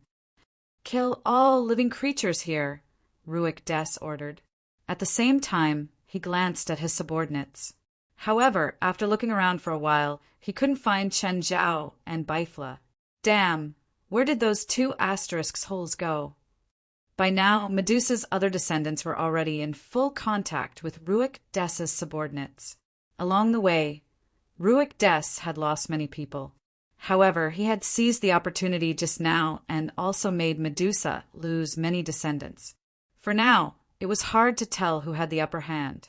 "Looks like the situation isn't in Ruik Des's favor," Qinzhao said. "You've neglected Ruik Des's own power. He doesn't have the advantage in numbers, but he has extraordinary power. He's not easy to deal with." More than 10 snakes wreaked havoc on the battlefield. Other than Chen Zhao and Bifla who were watching, the others had already joined the battle. After the modification experiments, Ruik Des's subordinates could be considered half superhumans. Their speed and power had reached heights that humans could never reach. Both sides were losing more and more people. But for Medusa, the casualties of these atavistic children were acceptable. Atavistic children were considered pets in the swamp tribe's families, even if they were Medusa's children. But to the swamp race, these descendants weren't even recognized as members of Iron Gate. Ruik Des didn't care about casualties either. Most of his subordinates were going to be abandoned anyway. So, while they were still useful, Ruik Des didn't mind wasting more subordinates. Chapter 2206. Ruik Des's men and Medusa's heirs were in a chaotic battle. However, it was obvious that Ruik's subordinates were weaker than Medusa's offspring. The snakes were shockingly powerful. They could tear everything apart. On the other hand, Ruik Des had a slight advantage against Medusa. He didn't even need to use other spells. Just the potions were enough to keep Medusa and her offspring at bay. While dealing with Medusa, Ruik Des observed the situation around him. His subordinates kept losing, and if this continued, he would soon become a loner. Chen Zhao and Bifla, whom he had high hopes for, were nowhere to be found. He didn't know that Chen Zhao and Bifla were watching the show from a nearby tree branch. However, Ruik Des sensed that someone else was approaching. Ruik Des's expression changed drastically. It was a trap. Medusa wasn't the only one waiting for him. Someone else was also plotting against him. Plan B. Ruik Des shouted. His remaining subordinates immediately took out a green potion. He'd given this potion to Mado Shinji before, and for this operation, Ruik Des had prepared a copy for everyone. It was prepared for emergencies and could be used as a trump card at a critical moment. After using the potion, the people immediately went berserk. Their strength increased greatly. At first, they were suppressed by the snakes. In the blink of an eye, they had the strength to fight against the snakes. In fact, their strength had even surpassed their opponents. At the same time, Ruik Des's body emitted a black aura of death. He released it in the direction of the uninvited guests. Just then, a strong wind howled in the opposite direction, blowing the aura of death away. Dozens of spiritualists appeared from all directions and surrounded Ruik Des. Ruik Des only recognized a few of them. Most of them were unrelated to him. He hadn't even met them before. A bespectacled man in a suit walked out of the crowd. This spiritualist looked more like an elite in the workplace and not a spiritualist who pretended to be mysterious. "Ruik, how have you been?" The bespectacled man put his hands in his pockets and smiled at Ruik Des. "When you see me, you should know what I want. Give it to me and I'll leave." "How would I know what you want?" Ruik said indifferently. Why bother putting on an act? I know that the ring of restlessness is in your hands." "What ring of restlessness? I've never even heard of it." Ruik Des continued to deny it. The spiritualists around the suited man were a little suspicious. A few of them looked at the bespectacled man suspiciously. It seemed that they weren't completely in cahoots. They were probably lured here by the bespectacled man using treasures. "Do you think you can escape by denying it? Don't be naive. If you don't hand it over today, don't even think about going anywhere. I'll go wherever I want to go. Do you really think that you and that motley crew can stop me?"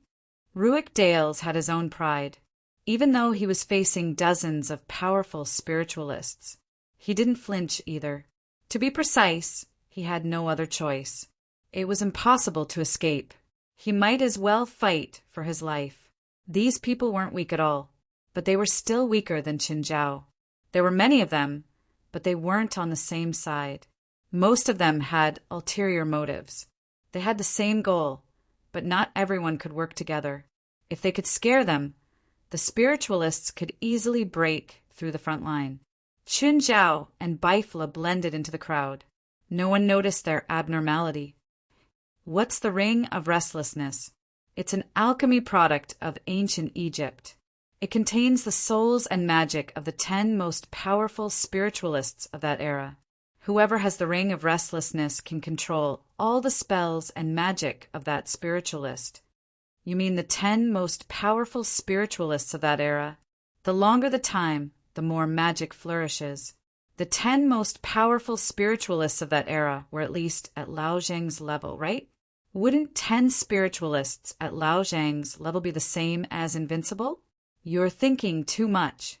A spiritualist at Master Zhang's level is extremely rare in any era. In ancient times, or even in ancient times, there were only a handful of them. Moreover, I'm talking about ancient Egypt. How many people at Master Zhang's level would there be in an ancient Egyptian country? Besides, do you think someone at Zhang Tianshir's level would allow others to imprison his soul in a magical tool? Even the pharaohs back then didn't have that right. Then forget it. It doesn't seem that rare.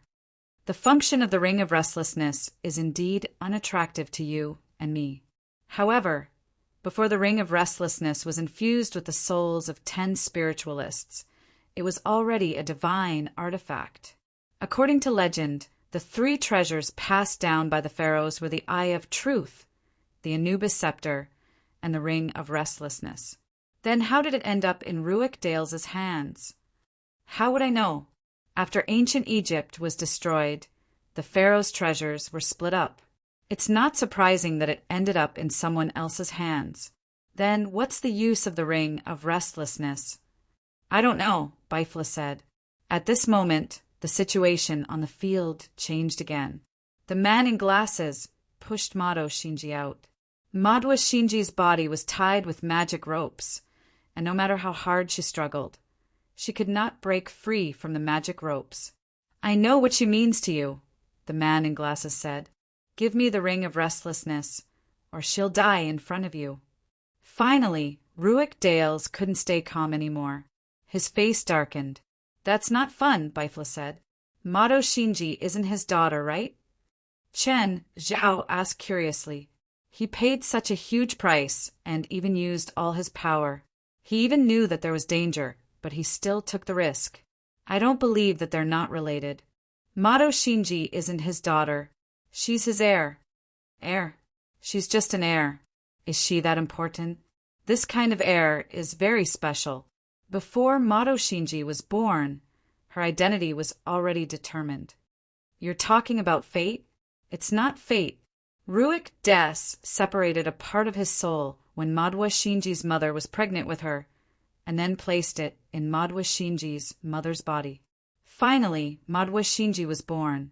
This is also another kind of longevity." "When did you know?" "Very early on, when I saw Ruick Des and Mato Shinji appear in front of me together. I already saw it." Chen Zhao was a little depressed because he hadn't seen anything. Chapter 2207. Reich Des's face grew colder and colder. Both sides of Madwa Shinji were powerful spiritualists. They could deal with almost any problem. At least, it was almost impossible for Reich Des to save Madwa Shinji before she was hurt. "Do you want the ring of restlessness?" "Sure." Reich Des took out a golden ring and tossed it casually. The golden ring hovered in the center of the field. The eyes of the dozens of spirit controllers shone brightly. More than a dozen spiritualists reacted quickly and rushed forward to snatch it without hesitation. These spiritualists grabbed the golden ring almost at the same time. "Mine. Let go." "You're the ones who should let go. This is a divine artifact. Lowly people like you aren't qualified to have it." But the next moment, everyone suddenly realized that their palms couldn't break free from the ring of restlessness. A terrifying suction force suddenly appeared on the ring of restlessness. "Damn it, what's going on? Oh no, we've been tricked."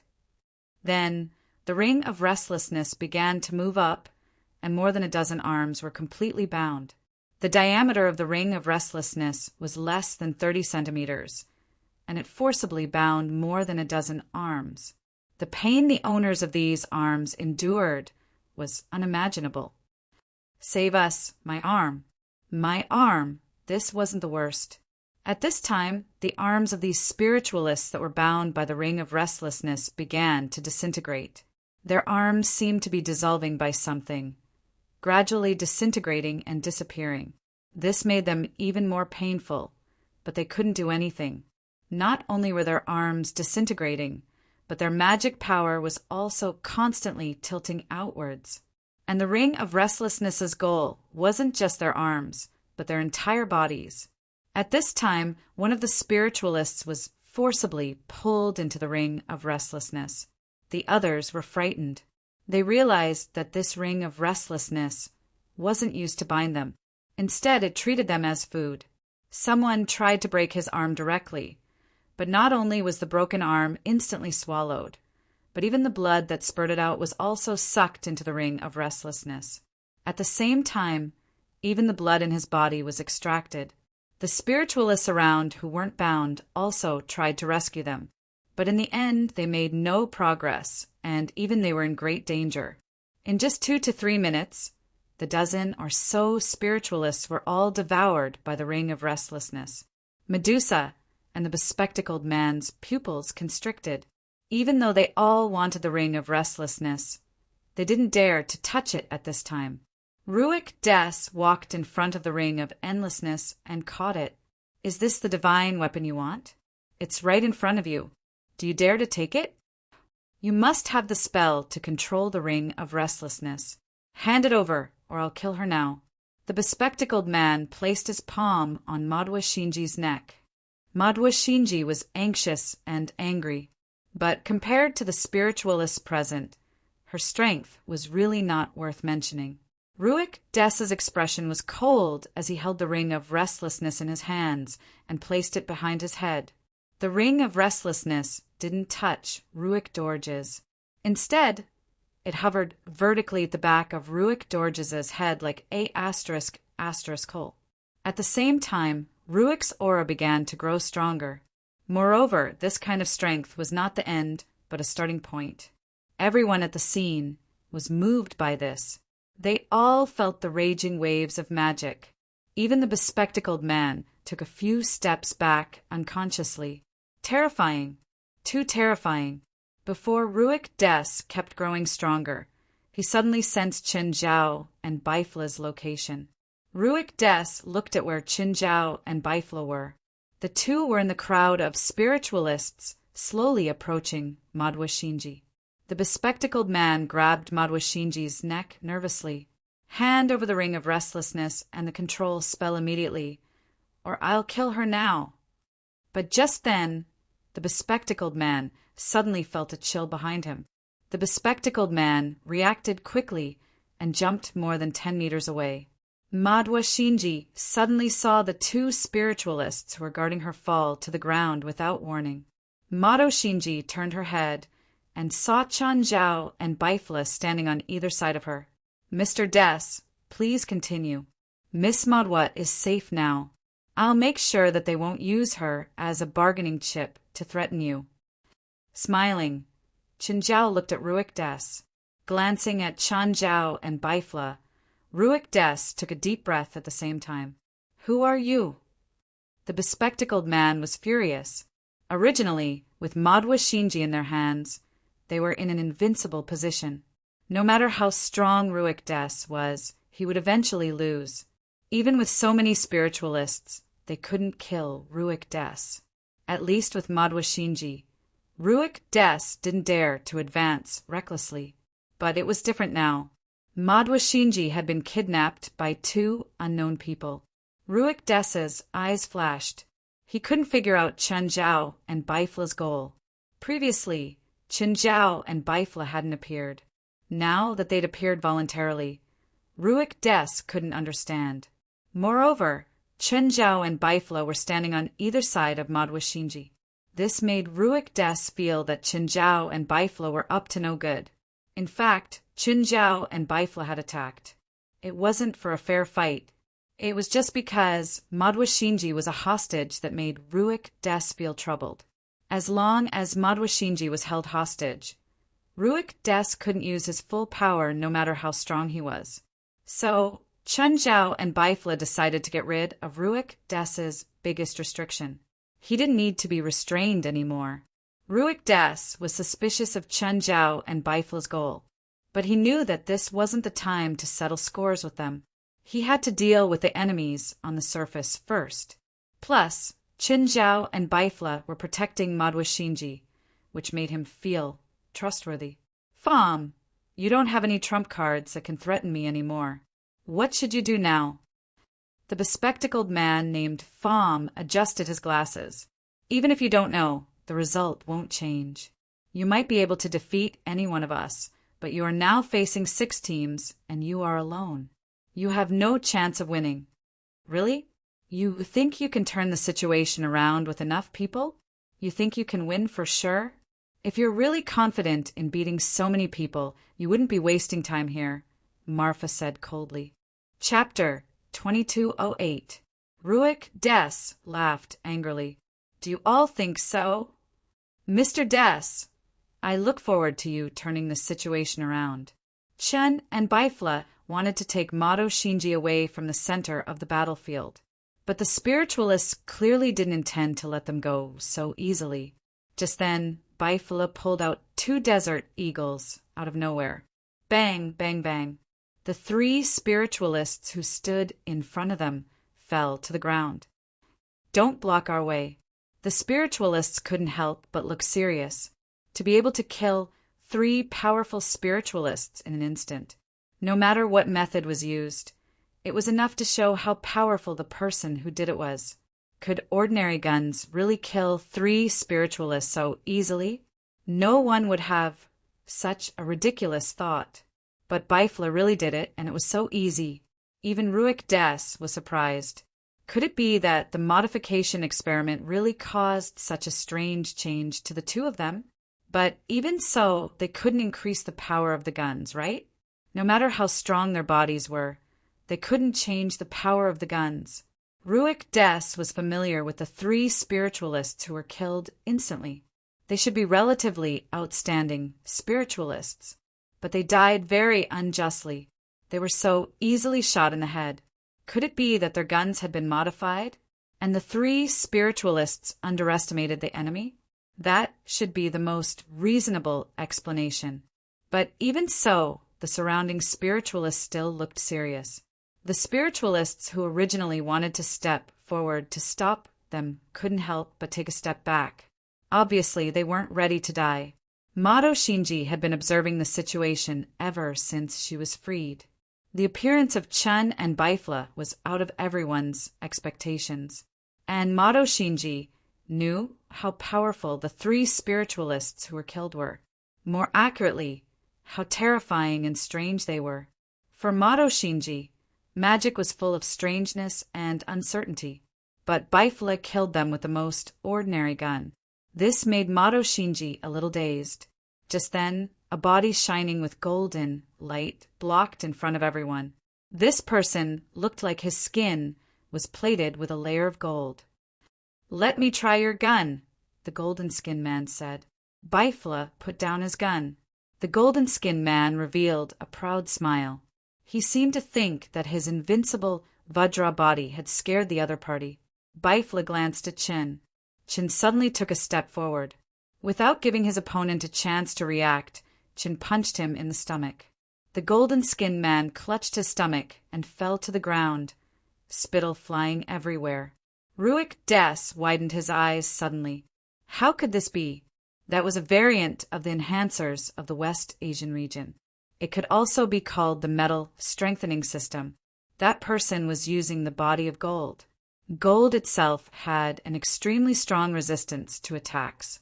Furthermore, it had excellent plasticity and toughness. He was extraordinarily strong. However, the metal enhancement spiritualist was killed by Chen's punch. After taking care of this metal strengthening major, Chen Zhao turned to look at Ruik Des. "Mr. Sanders, don't disappoint us." Ruik snorted coldly, but Chen's words still ignited his competitive spirit. Ruik Des's arms hung low, his body rippling with magic power like a raging wave. At this moment, the rain in the sky stopped. The ground quickly began to dry up. A moment ago it had been a swamp. The next moment it had become dry and cracked land. A gust of night wind blew, bringing up a cloud of sand. "Damn, he's using a super large-scale spell." Everyone was shocked. This was a large-scale spell, which meant that the consequences would be extremely terrifying. The wind grew stronger and stronger, sweeping up waves of sand. The sandstorm obscured everyone's vision. "Cough, cough. Bastard. The sandstorm is too strong. We have to leave. Cough, leave this area, or else we'll all be swallowed by the sandstorm." However, right at that moment, within the range of the sandstorm, figures appeared one after another. These figures were all condensed from the sand. Chin and Bifla stood on a steep slope with Mato Shinji. Apart from Mato, Chin and Bifla watched the battle with the attitude of watching a show. "What spell is this?" "Sandhell Sandstorm," Bifla said.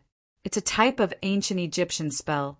Nowadays, very few spiritualists can use it.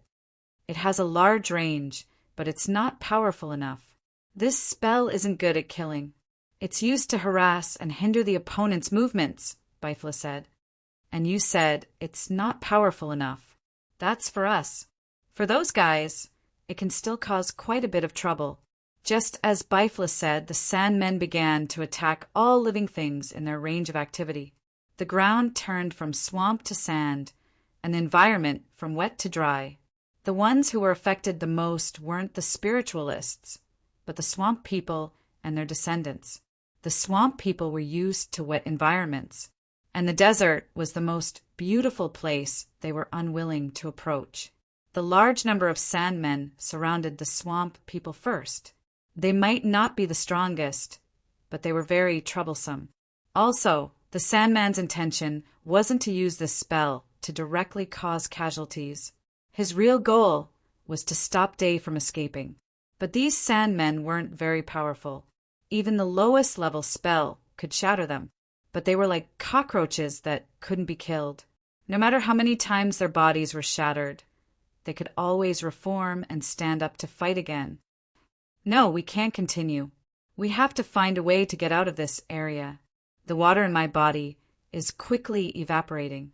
The true function of this sandstorm area was to constantly absorb the water of all the plants and animals around it. The human body was mostly liquid, so Ruach Des could easily deprive the enemy spiritualists of their water. Most of the time, the human body would store a certain amount of water, but this stored water was easily digested or turned into sweat and evaporated. Once the water content in the body dropped to a certain level, a person's ability to move and think would plummet. It was the same for spiritualists. Once their body felt uncomfortable, their combat power and magic power would decrease. And this was only the first stage. The second stage was when their lives began to be in danger.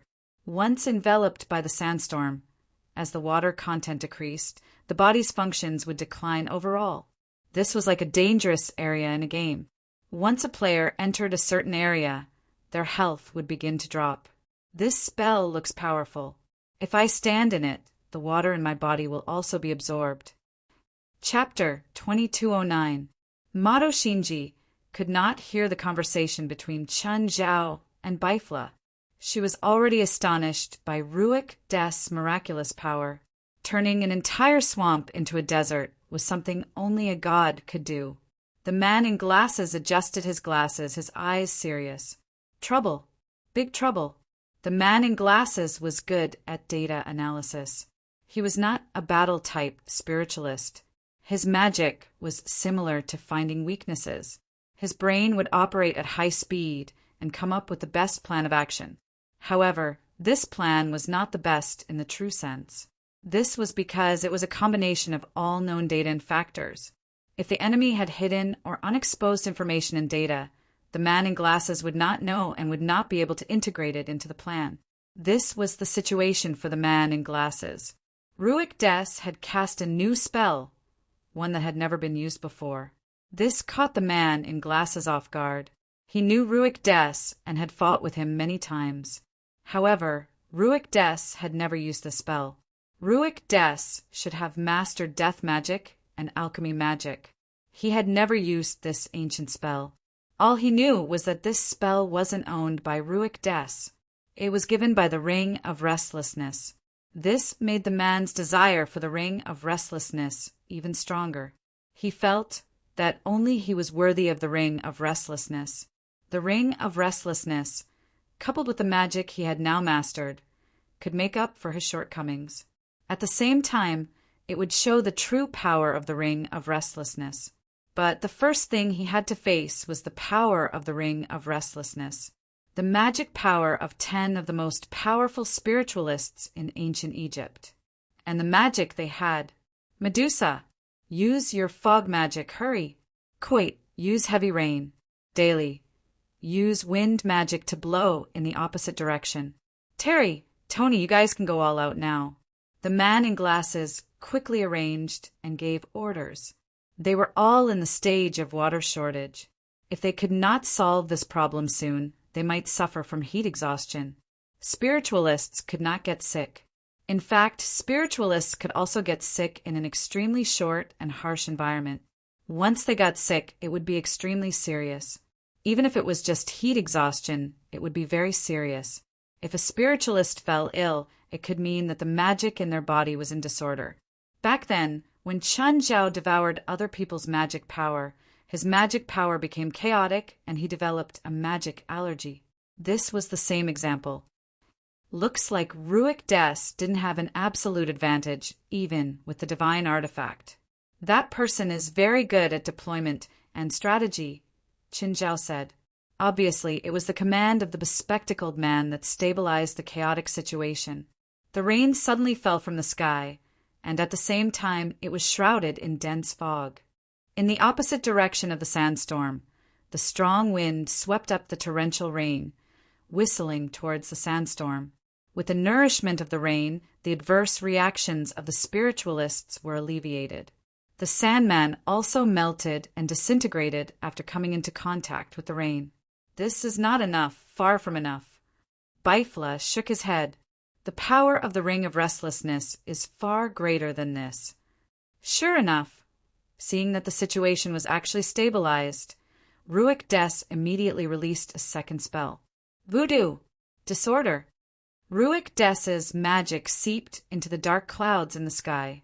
The rain falling from the sky turned purple. Everyone use your magic shields. Quick, quick! The bespectacled man shouted. Most spiritualists had magic shields, but not everyone had them.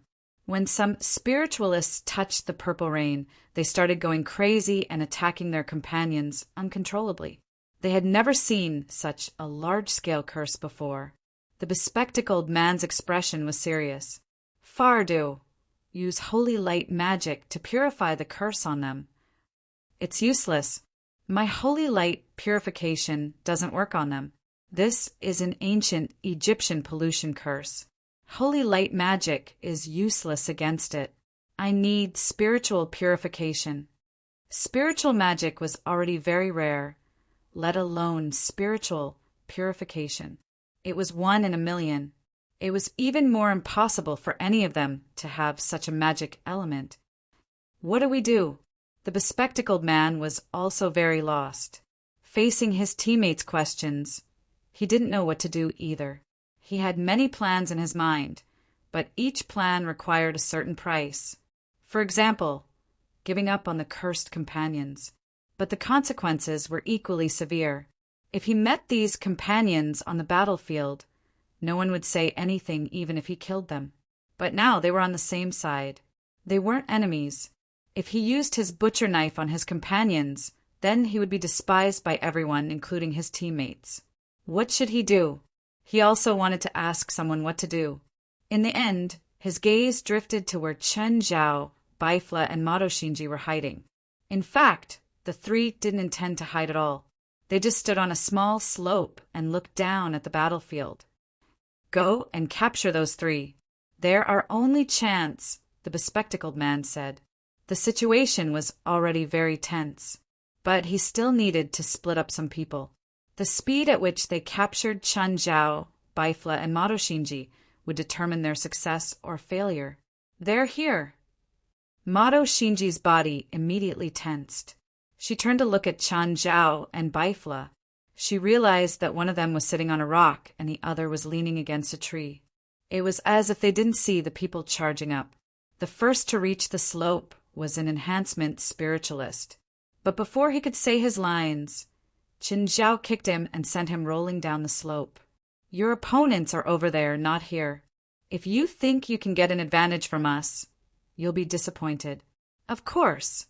Chen Zhao's words couldn't dispel their intentions. Therefore, they continued to charge forward aggressively. A fireball shot toward Chen Zhao's face, but before it could touch Chen Zhao, it suddenly disappeared. Madoshinji's expression changed slightly. Chen Zhao and Bifla were both fighting at close range. No matter how strong they were, Madoshinji felt that it was natural, but she sharply sensed the disappearance of the fireball. Chen Zhao's abnormality. Cough, cough, Bifla coughed softly. Chen Zhao also realized that he'd made a mistake. It wasn't just Madoshinji who noticed. In the distance, Ruach Des saw it too. Chen Zhao and Bifla weren't the assassins he thought they were. At least, they weren't just assassins. 9 Heavens, Divine King. Chapter 2210. Instead, Ruach walked toward the slope. Compared to the glasses man and the others, it was more dangerous for Madoshinji to stay with Chen Zhao and Bifla. She would only be truly safe when she was beside him. Madoshinji also consciously moved away from Chen Zhao and Bifla. You lost. You exposed yourself first, Bifla said. Fine, Chen Zhao couldn't deny it no matter how shameless he was. He had lost this round. The non-elemental constitution had exposed his background. For the glasses man, this was an extremely bad situation. Ruik Des alone was already difficult for them to handle. Now he realized that Ruik Des's two subordinates were also very strong. However, Ruik Des gave up on them. Instead, he turned to Chen Zhao and Baifla. Suddenly, Ruik Des attacked without any warning. His first move was a ray of black light. The black light was a black arrow. The black arrow shot toward Chen Zhao like a bolt of lightning. However, when the black arrow was a few inches away from Chen Zhao, it disintegrated and disappeared. Now, Ruik Des could finally confirm. Chen Zhao wasn't an ordinary person. He was a spiritualist, just like him. Who are you? Ruik Des stared at Chen Zhao and Baifla coldly. Guess. Smiling, Chen Zhao looked at Ruik Des. Ruik Des didn't know who Chen Zhao and Baifla were. However, he naturally thought that Chen Zhao and Baifla were people who had stolen the endless loop. It was just that the two had hidden themselves too well. Perhaps they were thinking that the mantis was stalking the cicada, unaware of the oriole behind. Ruik Des snorted coldly and reached out to grab at the void. A flaming spear appeared in his hand. Then he threw Chen Zhao with all his might. The flaming spear tore through the air. Chen Zhao reached out, and the spear collided with his palm. Boom! Accompanied by an earth-shattering explosion. A shockwave comparable to a guided missile swept in all directions. However, after the explosion, Ruik Des was shocked to find that Chen Zhao was unharmed. The sun spear that he had confidently thrown actually couldn't harm Chen Zhao at all. Disbelief was written all over his face. All right, let's go, Baifla said. He could tell that Chen Zhao was getting serious. If Chen Zhao intervened, it would be unfair to either side. Chen Zhao's combat ability was comparable to Zhang Tiany's. If Chen Zhao wanted to attack Zhang Tiany, he would have no objections. But to Ruik Dale's or the glasses man's side, it seemed like they were bullying the weak. Mr. Ruik, I had a great time with you. We'll be leaving now. I hope we can meet again. Smiling, Chen Zhao clapped his hands. Narrowing his eyes, Ruik looked at Chen Zhao and Baifla, who had really turned to leave. He was hesitating whether he should stop the two of them. However, before he could make a decision, Chen Zhao and Baifla had already blended into the darkness. It was difficult to find them again. Ruik's eyelids twitched. The strength of those two guys was not to be underestimated. If the two of them joined forces with the bespectacled man and the others to deal with him, he would really be in big trouble. In fact, if Chen Zhao and Baifla hadn't attacked earlier and allowed the bespectacled man and the others to hold Mado Shinji hostage, he would also be helpless. But even though they'd saved Mado Shinji, Ruik didn't think that they had good intentions. He felt that they'd retreated voluntarily because he'd discovered their identities. They'd retreated not because they had no ill intentions, but because they couldn't do anything to him. Nevertheless, their departure was a good thing for Ruik Dales. This way, he could focus on the bespectacled man and his accomplices. Of course, this time, he wouldn't let anyone threaten Mado Shinji's safety. Baifla, what do you think is going on with Mado Shinji and Ruik Dales? The world pursues immortality. In the magic era, magic was what they researched, or technology is what they are researching now. But no matter what method they use, the goal is the same. For example, I'm a good example. By seizing the physical body of others, I can continue on the spiritual level. Baifla said, actually, the reproduction of living things is also a way of extending oneself. It's also a way of extending oneself. But Ruik Des is different. He uses an even more unconventional method of extending himself. In the supernatural world, this method is called soul reproduction, and this method is actually very different from the most common method of reproduction between the sexes in nature. The process of soul reproduction is more complicated, and at least from a technical point of view, most people can't do this. Then how exactly do you do it? How would I know? I've never learned this kind of magic. There are probably less than 10 people in the world who know it, and probably only Ruick Dales dares to claim to be proficient in it. That rare? Is it very difficult to learn? It's not because it's difficult, but because the origin of soul reproduction is the magic system of ancient Egypt. Eunuchs didn't first appear in China, but in ancient Egypt. Because eunuchs served the pharaohs, they could be said to be their spokespersons. They had very high power and status, but because they couldn't reproduce, the spell of soul reproduction was born. To put it simply, spiritualists back then created soul reproduction to serve the powerful class of eunuchs. When they returned to the hotel, Qin Zhao and Baifla hurried back to their rooms. After all, they'd lived under the graveyard for 2 days. It wasn't a good feeling. After washing up, Qin Zhao knocked on Baifla's door in a relaxed manner. At the same time, Qin Zhao tossed a prepared gift box on Baifla's table.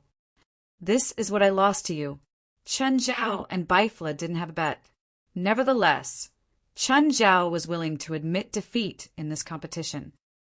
"Do you want to go eat something together?" Baifla happily accepted Qin Zhao's invitation. In the restaurant, Qin Zhao and Baifla chose a seat by the window. Because of the time, there was no one in the restaurant at the moment. But in a 5-star hotel, all the shops were open 24 hours a day. However, the restaurant looked rather empty. Apart from Qin Zhao and Baifla, there were only 2 waiters working overtime to serve them. Baifla opened the gift box and glanced at it. "Is this a dragon eye?" "What breed?" Baifla asked. The dragon eye had gone through simple magic processing. It had originally been dozens of centimeters long, but now it was only the size of 2 fingers. "Black dragons," Qin Zhao said. This thing wasn't valuable to Qin Zhao, but to other people, and even Baifla, was a very rare treasure. Baifla didn't reject it hypocritically. Without another word, he closed the box and put it away. "Tell me, what do you want from me?" Chapter 22:11. What's up with your super-perception? This was Chen's only motive for Baifla. Over the past few days, Chen Xian had been studying Baifla. He wanted to know what method or magic Baifla used to obtain such a powerful perception. Baifla closed the gift box and tossed it back to Chen. "This isn't enough." "What do you need?" "Shangqing realm perception," Baifla said. "You have a big appetite, but I'm the one who's at a disadvantage. Although your magic is very rare, I can still find other people or similar methods. However, there are only a handful of people in this world who have mastered the Shangqing state, and each of them has their own unique insights.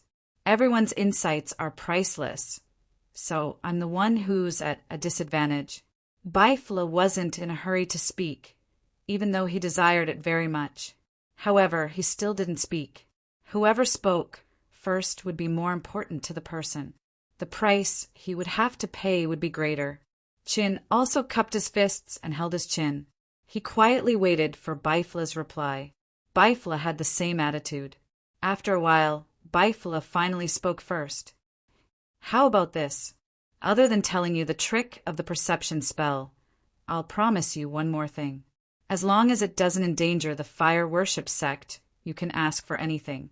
"It'll be valid forever," Baifla said. "I'll be there whenever you need me." It was already rare for someone as proud as Baifla to promise to be there whenever he was called. Chen rubbed his chin and considered Baifla's condition. Given Baifla's personality, this condition should be his bottom line.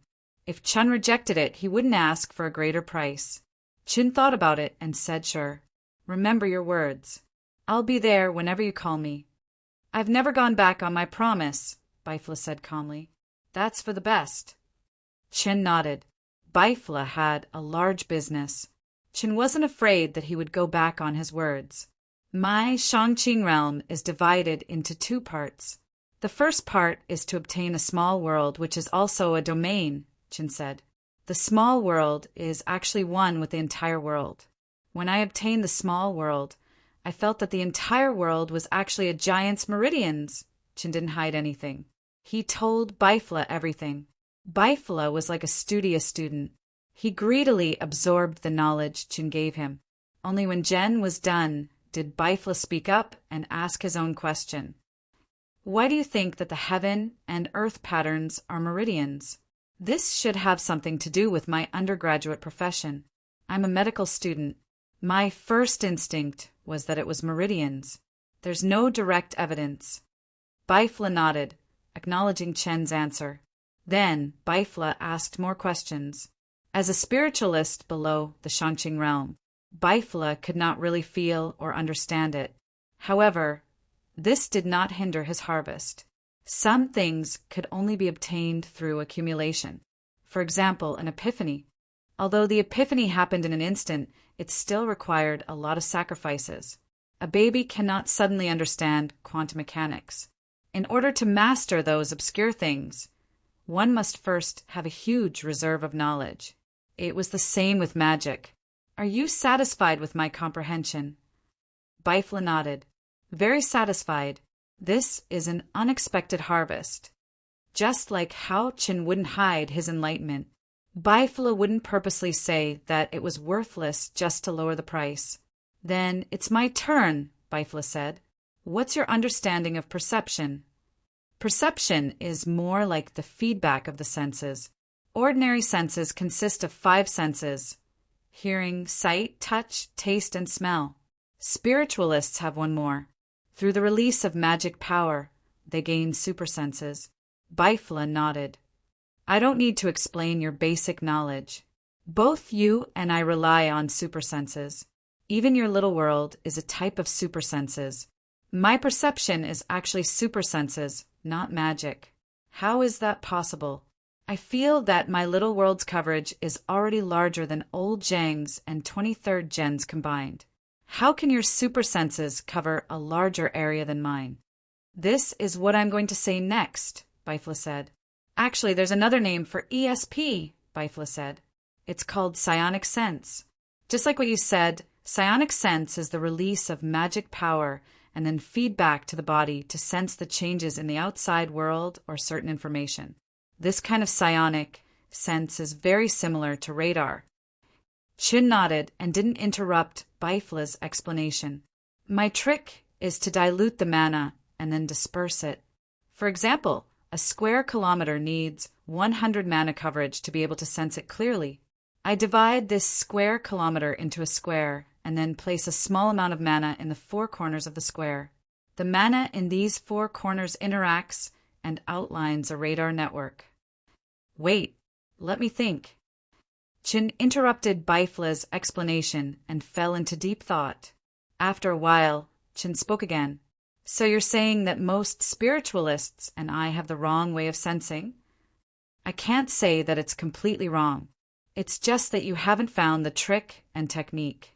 Also, to most spiritualists, their sensing range is very limited. The difference between 5 and 10 square meters is meaningless. They rely more on sight, hearing, smell, taste, and touch to sense the world. You and I are different. We have magic power that is hundreds or even thousands of times greater than normal spiritualists. That's why the difference in perception is reflected. Baifla paused for a second before continuing. Also, although my distributed sensing method can cover a wider area, it also has a shortcoming, which is that my perception isn't very clear. It's like the pixel ratio of a phone's camera function from 20 years ago, and your little world perception is the pixel ratio of a phone's camera function from 20 years later. I understand.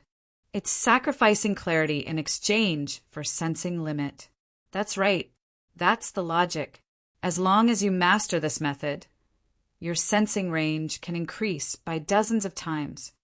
If I have enough magic power, I can sense the entire city, right? Theoretically, of course. But do you have that much magic power? Chapter 2212. On the other side, Ruik Des had also left the swamp with Mato Shinji. Mr. Des, why did they threaten you with me? Mato Shinji asked. Because you are my daughter. Ruik Des did not look at Mato Shinji, but walked forward. Mato Shinji's footsteps stopped, and she stood in place with a stunned expression. She looked at Ruik Des's back in a daze. This is impossible. We are completely different. Nationality, hair color, even our appearance. Although they were both white, they were not completely of the same race. Mado Shinji was more inclined to the Eastern European race, while Ruik Des was obviously of Latin American descent. It was impossible for anyone to think that they were father and daughter. We are not father and daughter in the traditional sense. Ruik Des stopped and turned his head. I've never wanted you to know about this. You're just a continuation of me. We're not related by blood, so you don't have to take it to heart. How can I not take it to heart? One day, someone suddenly told me that he was my father. No one would not mind, Madoka Shinji said emotionally, and even her voice was a lot louder. For you, there will be no change. Ruik Des's tone was still calm. I'm not asking for any change now. I just want to know the truth. You are the child of my soul, Ruik Des said. I don't understand. You can think of it as another way to reproduce. What about my original parents? They are your parents, Ruik Des said. And my relationship with you is not accurate to say that we are father and daughter. It is more like a relative and also my heir, provided that you are willing. You mean I will inherit your identity in the future? Or your magic? Everything, including my identity. But I don't know magic at all. Just not now. As my relative, you have the same talent as me. Then can I be stronger than those two guys? Yes, Ruik Des said. What should I do? Those two guys were completely modified and even succeeded. Although they themselves are very special, I still managed to obtain a lot of data from their modifications. As long as there are enough materials, I can concoct an even more perfect enhancement potion. This is also what you need now. Stronger and safer. Will I be able to surpass them after undergoing the modification experiment of the perfect enhancement potion? No, they're like me. We're both spiritualists. If we only surpass them in terms of strength, we won't be able to defeat them. Ruik Des said, if you want to surpass them, you can only surpass them in all aspects, in both strength and magic. But I don't have any magic foundation right now. As long as you are prepared, you can gain magical power at any time. Where did the magic power come from? You and my ancestors. Before you and me, there were many servants of the pharaoh, who, like me, passed down their inheritance as relatives. In the future, you will also pass down your inheritance in the same way. They also left behind a lot of property, and only you as a relative are qualified to see it. Ruik Des said. Madoka Shinji quickly accepted her identity. She did not reject this identity. On the contrary, she felt that this identity was easier to accept. At the same time, it made her even more happy. She was finally no longer just an ordinary person. She could stand next to Ruik Des in a more intimate capacity. Now, I'll take you to the new base to rest. Tonight, I'll show you the real world of magic, a world that only exists in fantasy. Wendy, are you ready? Zhang Tianyi came to Wendy's side. Wendy opened his eyes lazily and nodded slightly. He looked tired and sleepy, as if he hadn't had enough sleep. Then let's start the second trial, Zhang Tianyi said. I hope the lunatics from the Hermit Order won't appear. They will appear, Wendy said. Their plan is very simple, Wendy said. They pretended to be clever and misled us, hoping that we would mistakenly think that their goal was the manufacturing method of the Anubis construct. In fact, their goal was the Star of Brilliance and to create chaos. Are you sure their goal is the Star of Brilliance, and not to mislead us again? It's not difficult to guess their goal. Everyone knows that the Star of Brilliance is in my hands, and a few years ago, the chairman of the Hermit Order met with an accident while modifying himself, causing his mana source to collapse. Now that he needs a new mana source, the Star of Brilliance is their only choice. If that's the case, why don't you leave the Star of Brilliance with me for now? I guarantee that no one will be able to take it away. Wendy glanced at Zhang Tianyi, then silently closed his eyes and said nothing else. Stingy. Zhang Tianyi curled his lips. Wendy did not continue the conversation. If the item was left with Zhang Tianyi, no one would be able to take it away. But the problem was, would he return it to him? That was the ancient god artifact, the Star of Brilliance. It possessed unlimited mana, and the user could even have a small world similar to a domain. To anyone, it was a priceless treasure. That was why Wendy would never leave it with Zhang Tianyi for safekeeping. From a certain point of view, Zhang Tianyi was even more of a bastard than those lunatics from the Hermit Order. Forget it. I'll deal with those bastards from the Hermit Order. You just need to focus on the second trial. As long as you're by my side, the people from the Hermit Order won't appear, and the most likely method they'll use is to lure you away from me, then ambush me. Then what do you think? If they want to lure the tiger away from the mountain, then let's do as they wish. That's too risky. Even if you're strong, you're still not strong enough, Zhang Tianyi said. As the world's #1 alchemist, Wendy's strength was unquestionable. Even if he wasn't an expert in combat, his level was still there. Dealing with a bunch of elementary school students wasn't a problem. As long as it wasn't Zhang Tianyi or the 23rd generation, Wendy was confident that he could go against the people from the Hermit Order. And even if he couldn't win, he couldn't be defeated either. Wendy was first and foremost a spirit controller, so most spells that could cause diseases and curses would be ineffective against him. Not to mention, he still had the Star of Brilliance. Chapter 2213. Why can't I sense further with your method? Qin Zhao asked, confused. At most, I can sense 10 times the range. Any further, and it'll get messed up. It seemed that Chen Zhao's perception range had increased by 10 times. It seemed like a huge range, but in reality it only increased by 2 times. Compared to Bifla's perception, the difference was too huge. Back then, Bifla could see everything that happened more than 10 kilometers away. Chen Zhao couldn't help but wonder if Bifla had told him the real trick. This is a normal person's world, Bifla said. There are thousands of them in every square kilometer. When their auras are mixed together, they'll mess up your magic power. So, it's already very impressive that your perception range increased by 10 times. I'll take that as a compliment. Bifla glanced at Qin Zhao. He didn't play along with his narcissism. Instead, he continued, I can sense a wider range because I'm in the desolate market. There aren't many normal people to disturb me. There are at most a few spiritualists in a square kilometer. Their auras are more obvious and easier for you to sense. In other words, the trick of this perception spell is that normal people are more hidden and harder to detect, while spiritualists are easier to detect. You can say that. Of course, if there aren't many, you can still sense them. But if you want to use this spell to find a normal person in a certain range, it'll be very difficult. When will the desolate market open again? I plan to try it in the market. Tonight. Bifla glanced at the time. There's less than 3 hours until the second opening. Just then, Bifla's phone rang. After a call, Bifla put down the phone and said, Our tickets have been changed. What do you mean?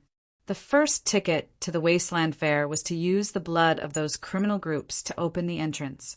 This time, to open the entrance, we need the blood of a specific target. A specific target? The organizer found a group of professional killers in Istanbul. We need to find and kill them and then extract their blood.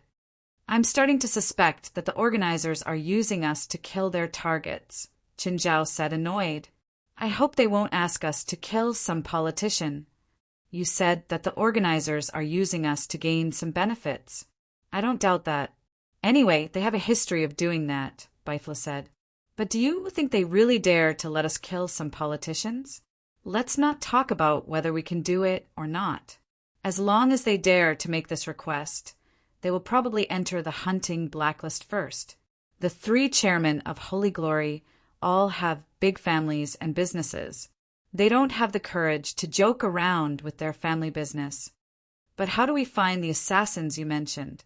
Do you have any clues? Kelly had always believed that flags shouldn't be raised randomly. Take herself, for example.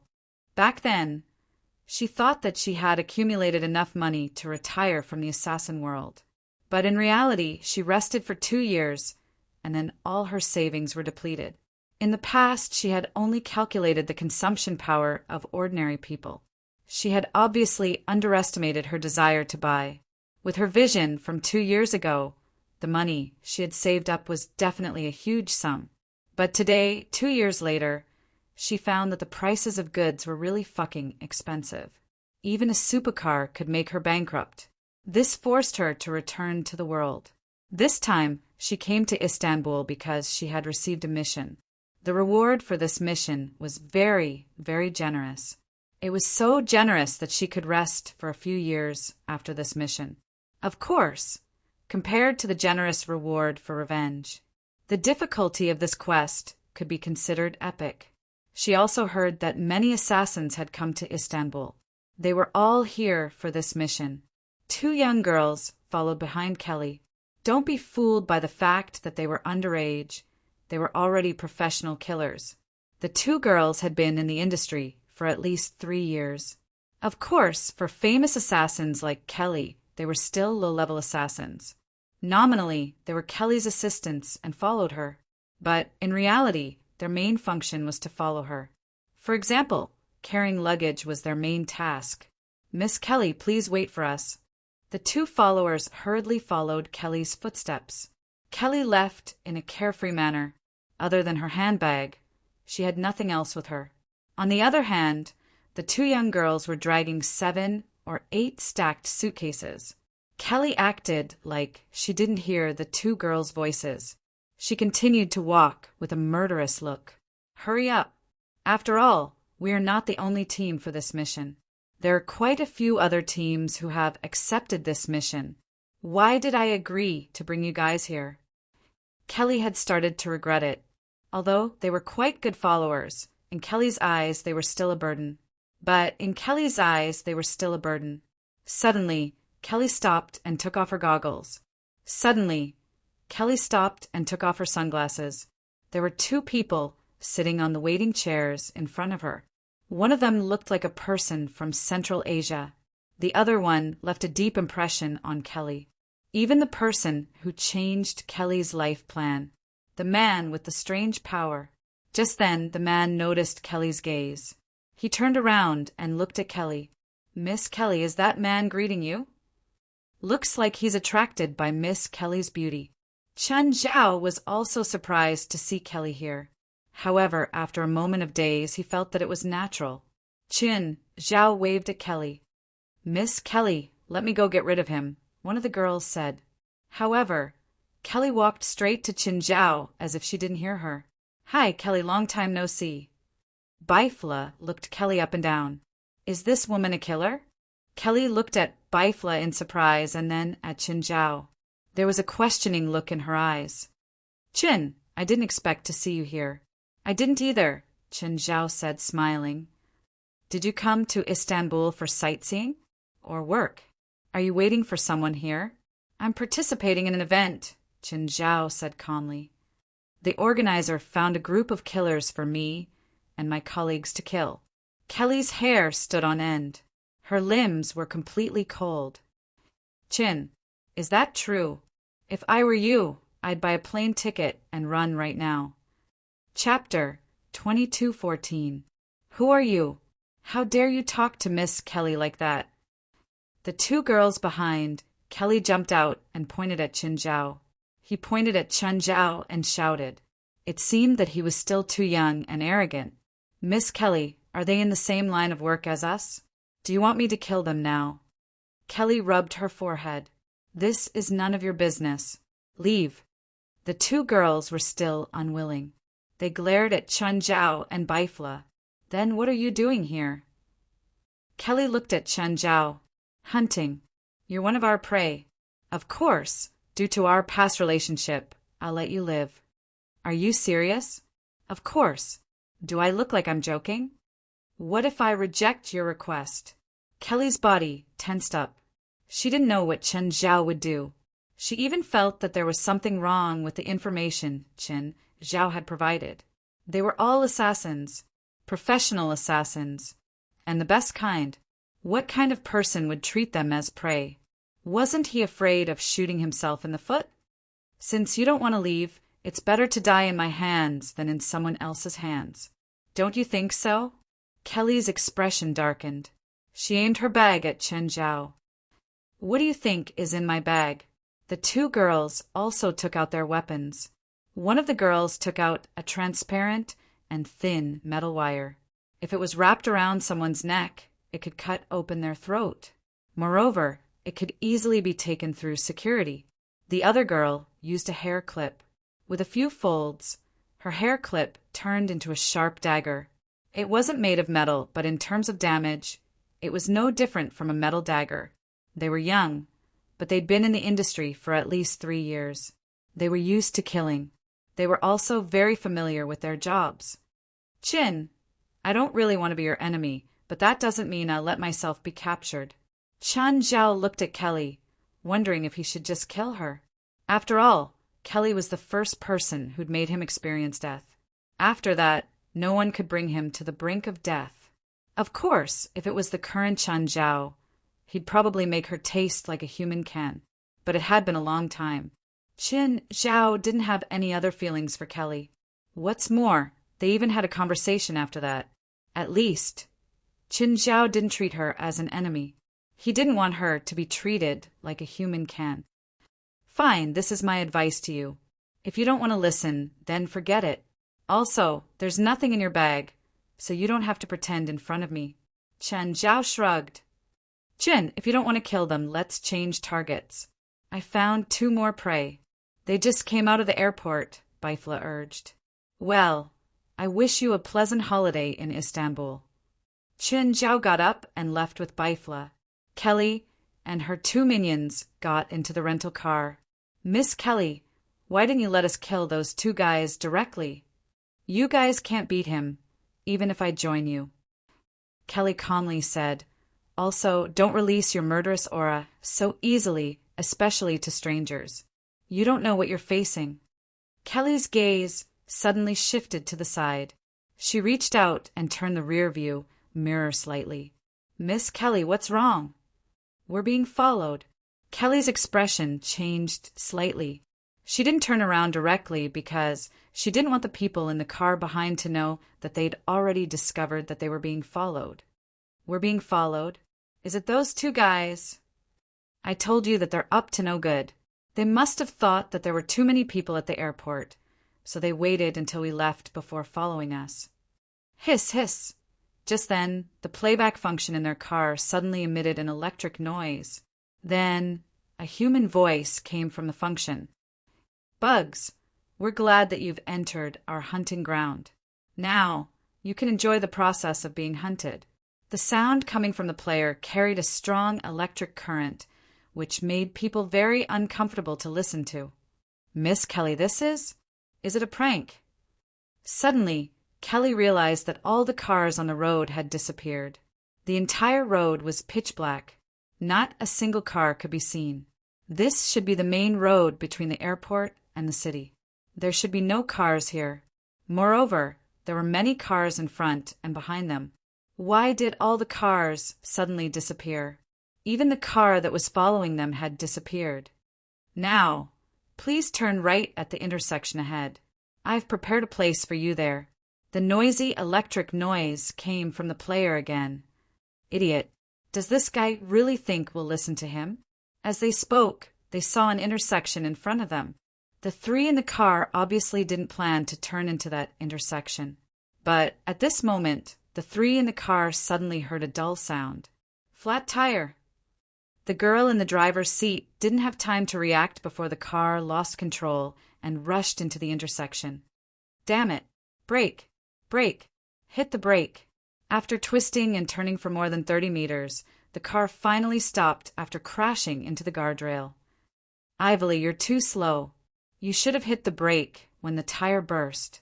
Caroline, I already hit the brake, but there was no response. What do we do now? Call someone to pick us up. Kelly took out her phone, but there was no signal at all. Do you have signal on your phones? Mine isn't. Mine isn't either. Let's go to the intersection and wait for the passing cars. Intersection. The three turned in the direction of the intersection, but they realized that it was a straight road. There was no intersection at all. What's going on? Didn't the car just pass the intersection? Why can't we see the intersection? Kelly frowned. She faintly sensed that something was amiss. Let's go back. Kelly immediately made a decision.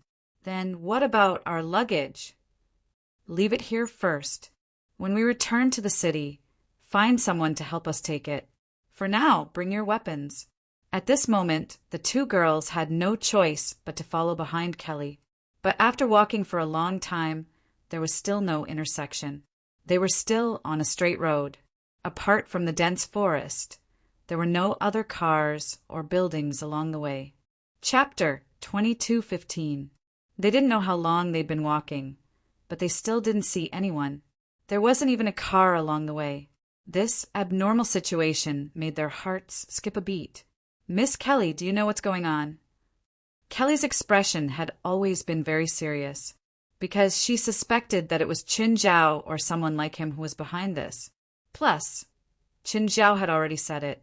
They'd been tricked into becoming prey. Kelly recalled how she'd met Qin Zhao. She'd shot Qin Zhao in the head and then miraculously revived. Moreover, he'd ordered a terrifying monster to attack her.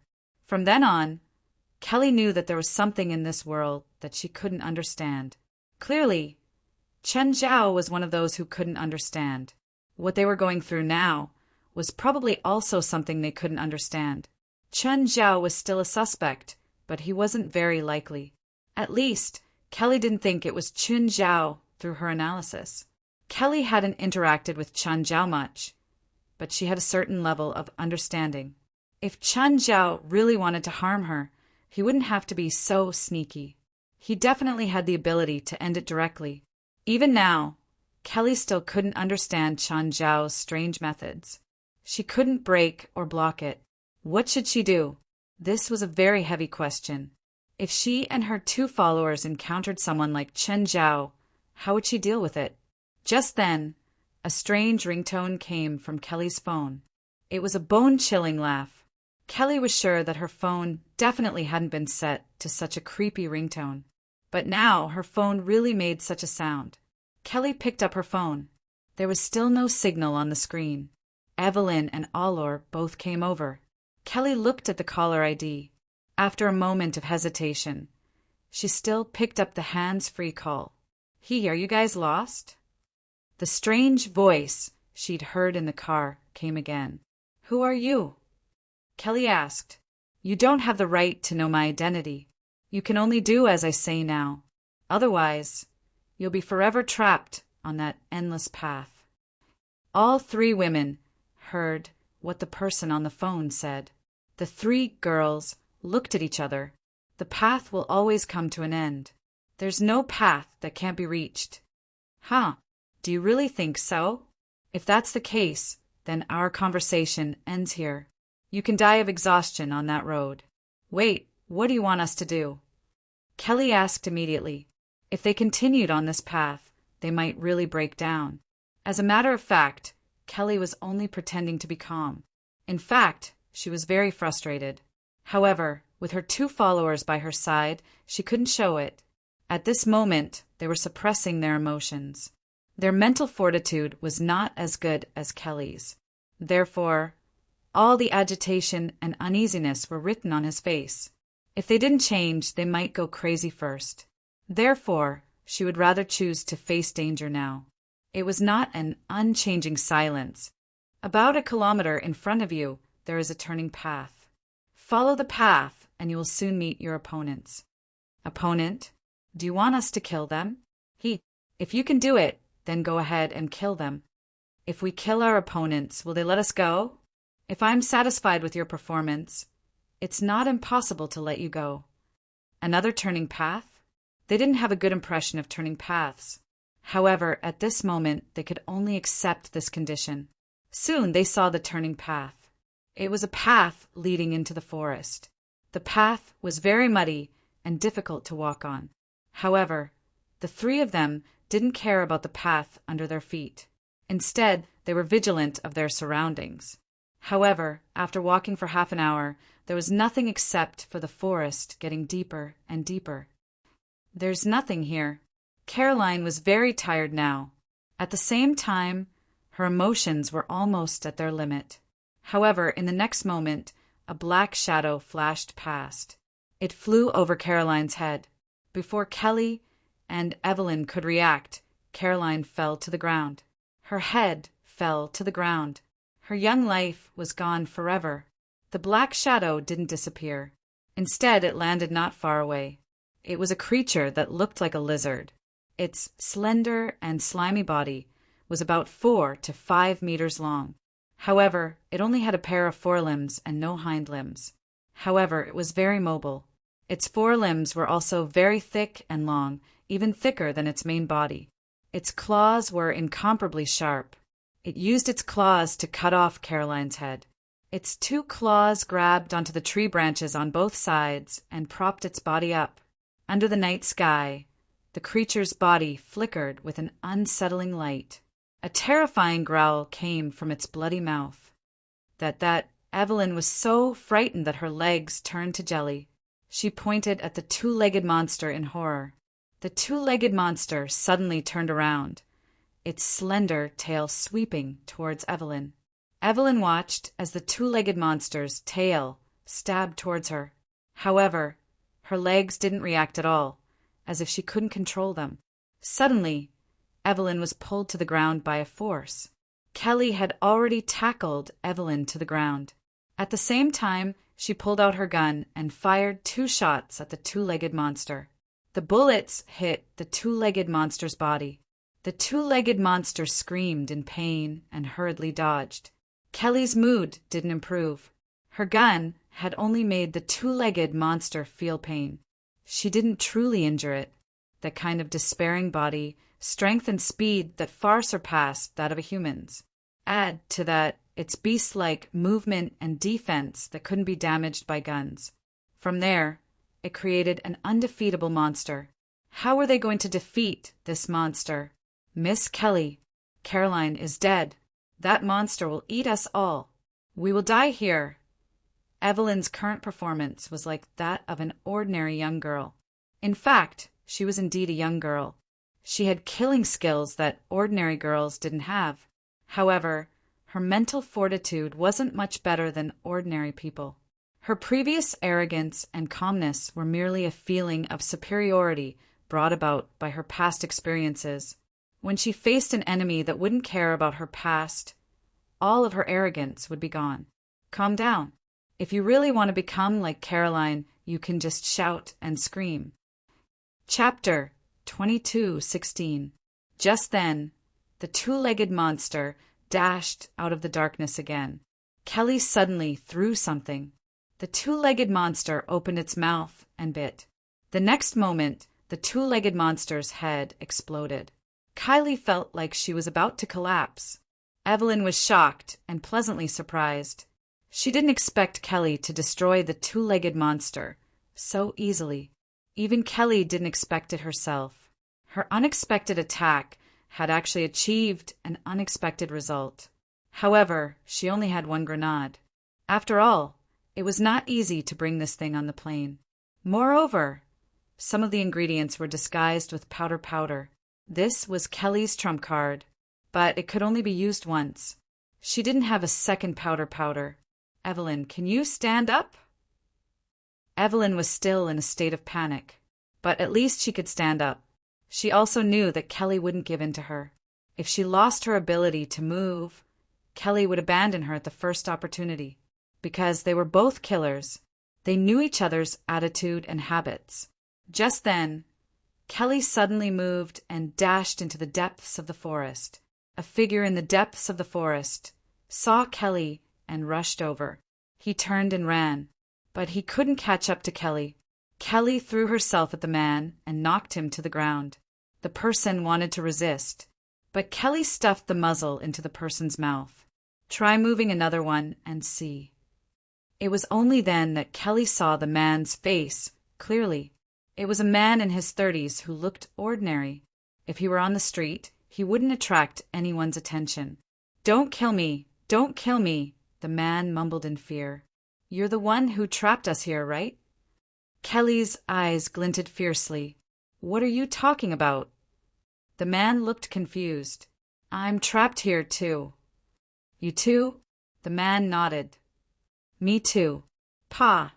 Kelly only thought for a moment, and the next moment she gave the man a slap. "I remember your voice. Even though you changed your pitch through voice changing, a person's voice wouldn't change. It's you." Kylie snorted coldly. The man panicked even more. He didn't expect that the woman he saw as his prey and toy would actually take the initiative.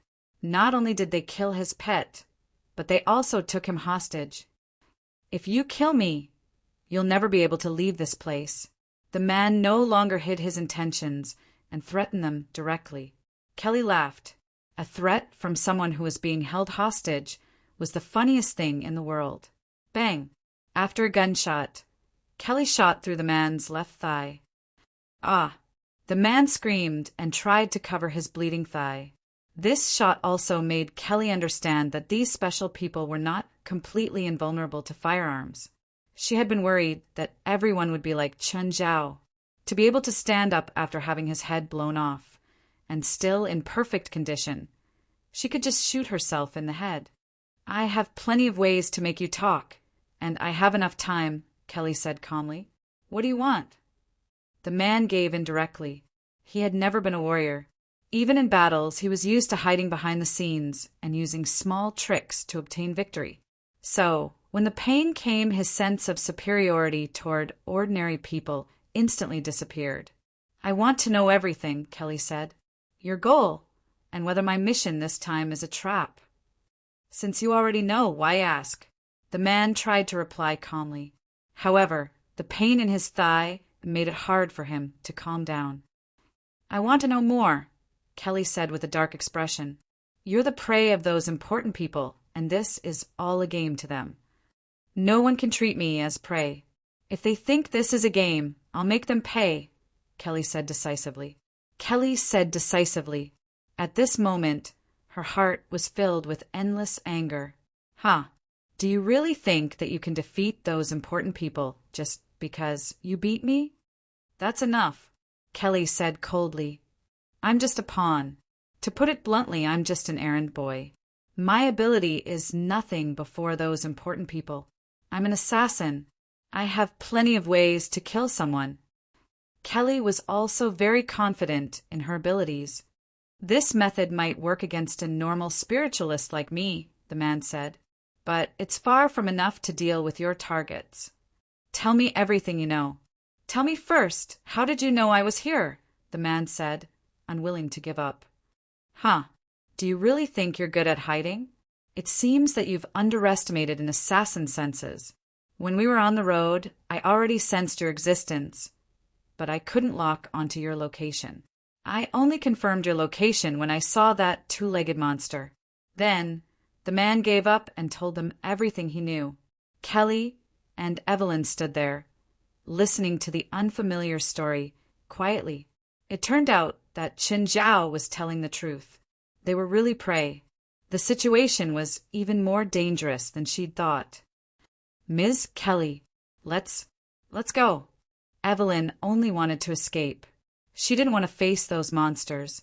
She didn't want to face the incomprehensible power. Escape? Do you think you can escape? You're all marked. You can't escape from this city. What mark? We don't have any. Of course you can't see the mark, but it's obvious to spiritualists like us. Where? When did it get on us? Since you left the customs. How do we erase the mark? It can't be erased. At least I can't do it. So you're saying that as long as we have the mark, no matter where we hide, we can't avoid being killed? That's right. Is there really no other way? Kelly pressed the gun against the man's forehead when she asked this question. If he said no, Kylie would pull the trigger. The man also felt Kelly's murderous intent. After a moment of silence, he finally said, "There's a way. Hide in the Wasteland Market." "Wasteland Market? What's that?" "It's a training ground for spiritualists but also a battlefield. Chapter 22:17. How do we get there? Kelly asked. Revenge and what not could be done at any time. But this was definitely not the time. Even in this situation, Kelly's mind was still clear. The marks on their bodies were as clear as the navigation coordinates. Under such circumstances, their greatest advantage would also be gone. Facing those big shots head-on at this time, that wouldn't be bravery. It would be stupidity. I can take you there, the man said. He wouldn't say the location directly, just in case Kylie killed him after using him. He could also think of a way to escape or control the situation on the way. Ivory, take off your collar. The man looked up at Ivory. The little girl wore a unique necklace around her neck. There was an electronic signal flashing in the middle of the pendant. It looked like some kind of electronic device. Ivory took off the pendant and put it directly around the man's neck. What's this? Haven't you seen the movies where the villains always use electronic bombs to threaten the hostages? The man wanted to muster up his courage to mock Kelly and show that he didn't believe it was a bomb. But thinking of her identity, he immediately backed down. They were assassins. Blood dripped onto an obscure magic circle. The magic circle raised a magic door. It wasn't Mato Shinji's first time encountering magic, but she was still surprised. No matter how many times she saw it, this scene would still be unbelievable. Ruik Das dropped the corpse of the assassin in his hand. This corpse was the last of its value. You can go in now. After getting Ruik Das's permission, Mato Shinji stepped into the magic door. The next moment, the world turned upside down, and the stars moved. When Mato Shinji opened her eyes again, the whole world had changed dramatically. A moment ago, it was still a seductive night. The next moment, it was half-white. They were originally in an abandoned temple, but now they appeared on the rooftop of a building. Rook Des followed closely behind. Mr. Des, where is this? This is the Desolate Market. Very soon, you will witness the battle between the top spirit controllers. These spirit controllers are the most outstanding among the spirit controllers below the age of 45 in the spirit world. In the future, they will also be your competitors or enemies. Mr. Des, I don't know any magic yet. They are already the best spiritualists. How can I fight against them? The advantage of our magic system is that it can be mastered quickly. It won't take too much time for you to catch up with them. Then, is our magic system the best? At present, our magic system is still not at its peak. I have been studying how to make a breakthrough on the original foundation, and you will be a very good successor. Mato Shinji did not understand why Ruik Des did not directly teach her magic, but she trusted Ruik Des and believed that he would make the best arrangements for her. Wear this bracelet and don't take it off under any circumstances. What's the use of this? It can conceal your aura. Mato Shinji touched the bracelet. Then where are we going now? This trial is to find essence stones, Ruik Des said. We also need to find essence stones. What's an essence stone? What's its use?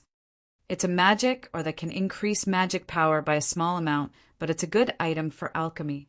It can be made into many types of magic potions, and the effects are much more obvious than just eating it directly, Ruik Des said.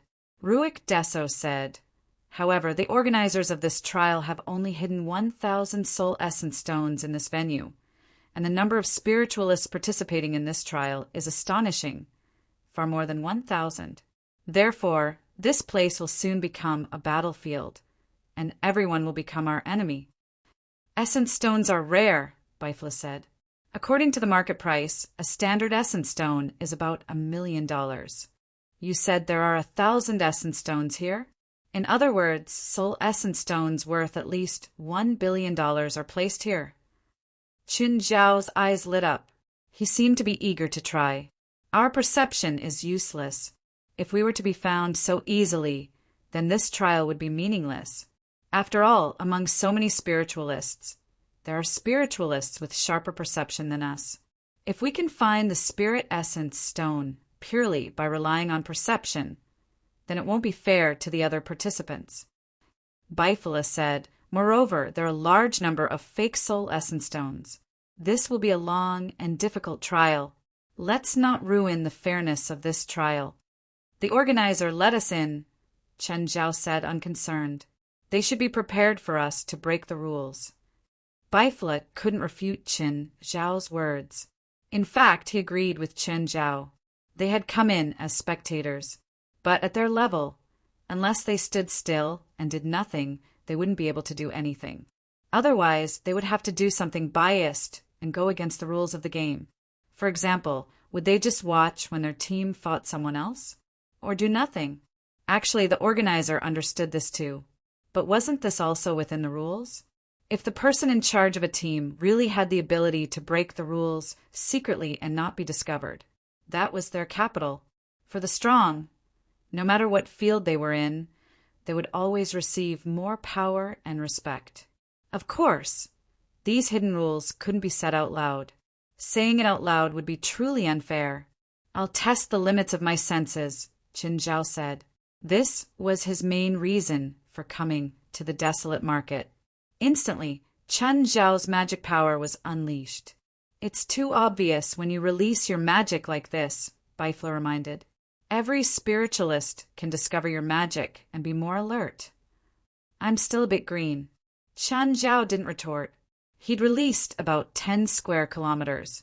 Within this range, 2 teams had already discovered his magic and caused a strong reaction.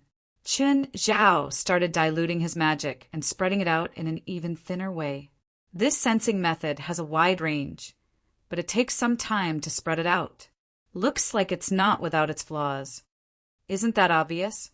Every spell has its own flaws and uniqueness. It all depends on how you use it. Don't tell me that you won't use your own domain now that you know the way I told you to sense things. Chapter 2218. A giant with an extremely ugly face passed over their heads. The giant was too big. It was at least 30 meters tall. As a result, it didn't even see Chen Zhao and Bifila under its feet. The giant walked to the end of the path and turned back. But by then, Chen Zhao and Bifila had already turned into an alley. What kind of giant is it? It's an English monster, Bifila said. It's just created through cloning. Is it the work of some mad scientist? Actually, it's the work of an alchemist from the spiritual world. He's the creator of this trial, the world's top alchemist, Wendy. Chen Zhao remembered that when Xan Li and the others had gone to search for the golden apple, they'd passed by Edinburgh and killed a giant. He remembered that Xan Li had talked about this later and the giant they'd killed. It seemed to be only 4 or 5 meters tall, or maybe 6 or 7 meters tall.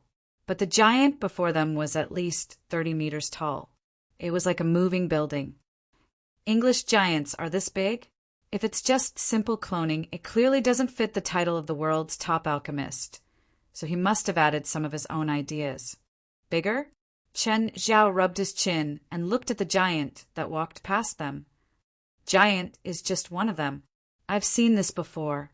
It's not just a giant. Just then, a team appeared before them. The team was very uniform. They were all Asian, dressed in black suits and bald. The 10 bald men even had scars on their heads. They were 10 monks. They're from the same hometown as you. They're all from China. Chen Zhao could tell without Bifila saying it. Nevertheless, it was still a bit awkward for a group of monks to wear suits. But despite the awkwardness, they were really stylish. Do you know where they come from? Chen Zhao asked. Wutai Mountain. It's a famous sect in China.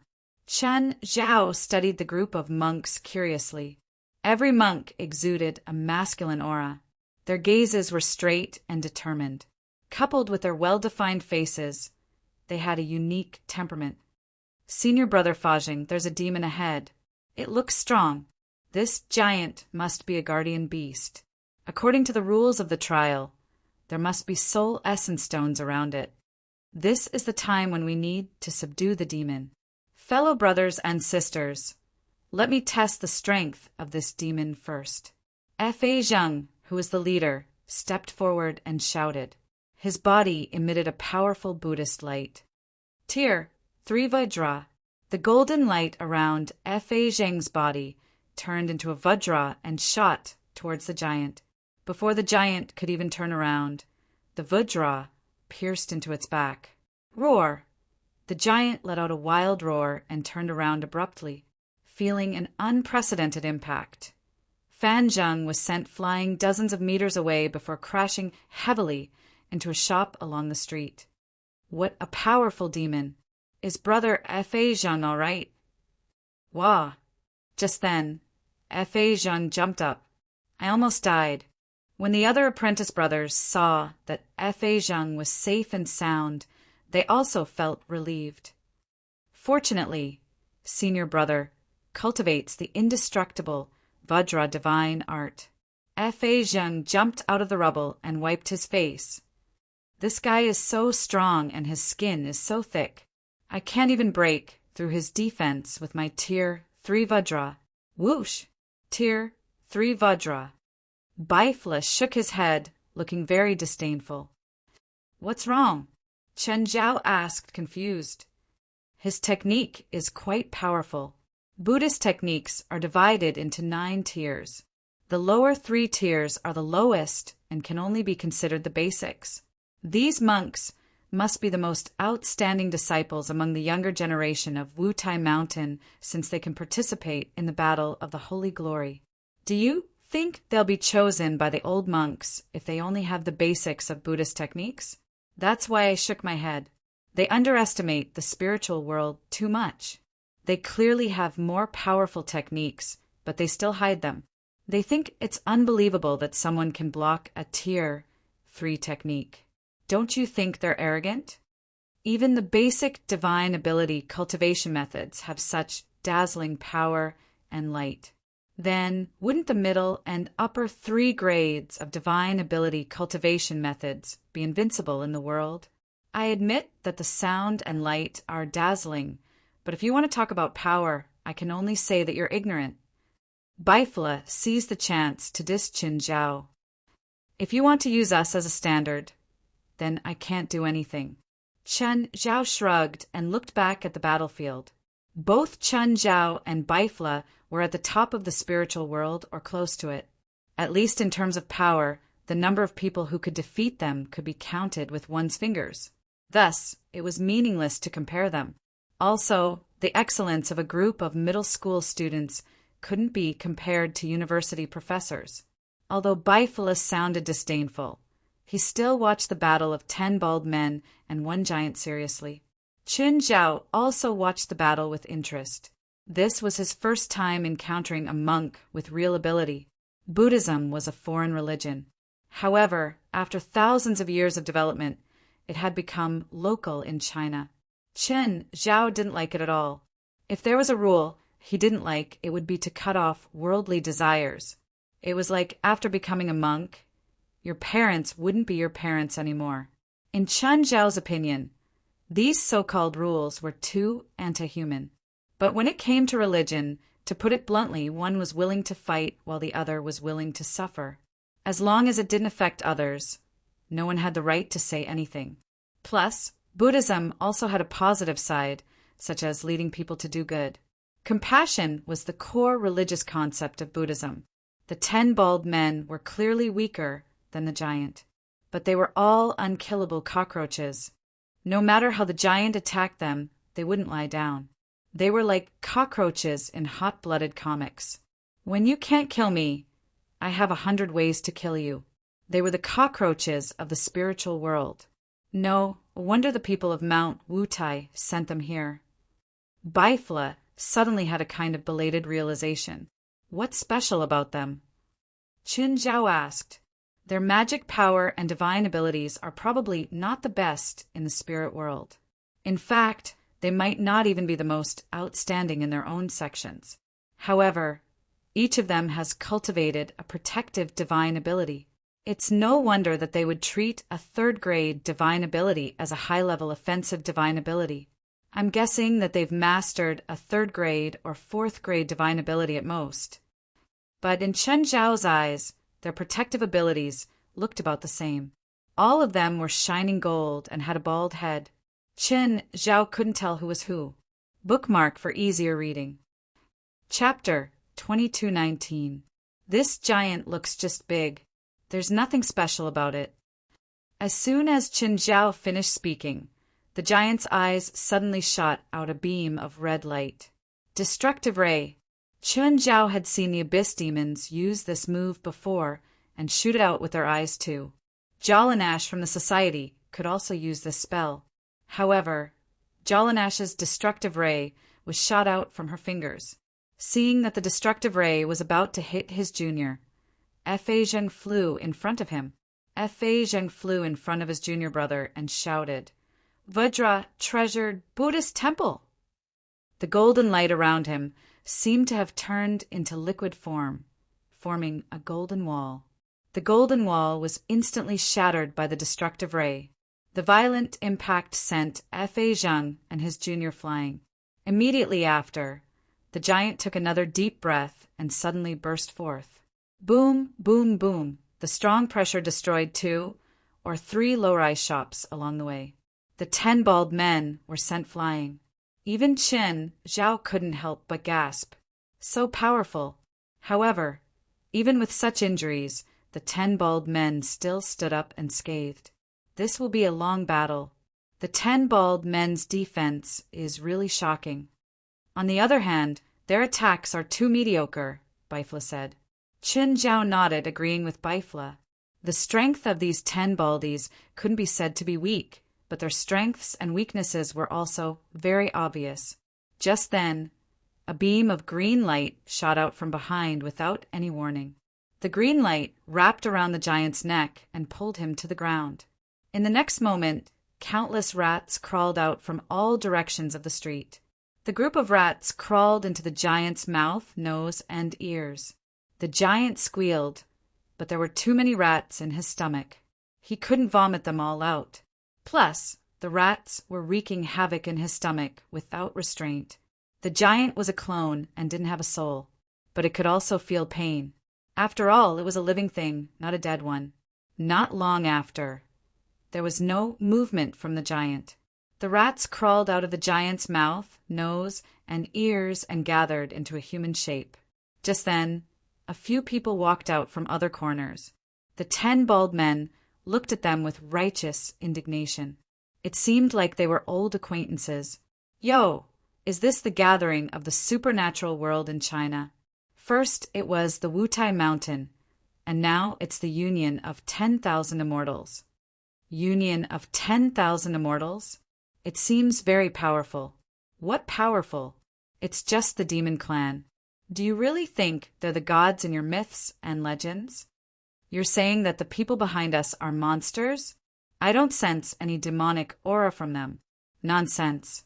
When demons move about in the outside world, they must be wearing Dharma artifacts that can suppress their demonic chi. On one side are monks who subdue demons, while on the other side are demons that everyone respects. These two groups of people are mortal enemies, right? Sort of. They won't be friends anyway. The two groups of people looked at each other, and Fa Zheng was the first to speak. Linglong, what do you mean by this? This is the prey we saw first, and you guys are interfering like this. Are you trying to start a war? The leader of the Union of 10,000 Immortals team was a monster with the appearance of a young girl. Compared to the oddly shaped demons behind him, he looked completely out of place. Although the other demons were in human form, they were either tall and strong, or as thin as a match, or had a strange expression. In short, they had all kinds of unconventional postures. Only the girl called Linglong, at least in appearance, could be regarded as a normal person. And the previous green light was released by her. Little monk, what you said is wrong. You guys couldn't handle it and almost lost your life. This lady showed great mercy and saved you. But not only did you not appreciate it, you even spoke ill of me. What's the reason for this? Besides, is the name of Wutai Mountain written on the prey? How come it's you guys? Or is there a rule in the battle of holy glory that we can't snatch other people's prey? How could a group of young monks who had been subjected to strict rules and regulations since childhood be able to argue with a quick-witted girl? What about me? Am I wrong? Linglong proudly looked at Fa Zheng. Senior brother, why bother arguing with this group of monsters? Eliminating evil and defending the Tao is what we Buddhist disciples should do. Yo, you can't reason with us, so you want to use force? Linglong was not afraid of this group of Buddhist disciples. A group of fools who only have flesh but no brains. If you fight with us now, no matter who wins or loses, at least half of you will die, and then you'll be directly eliminated.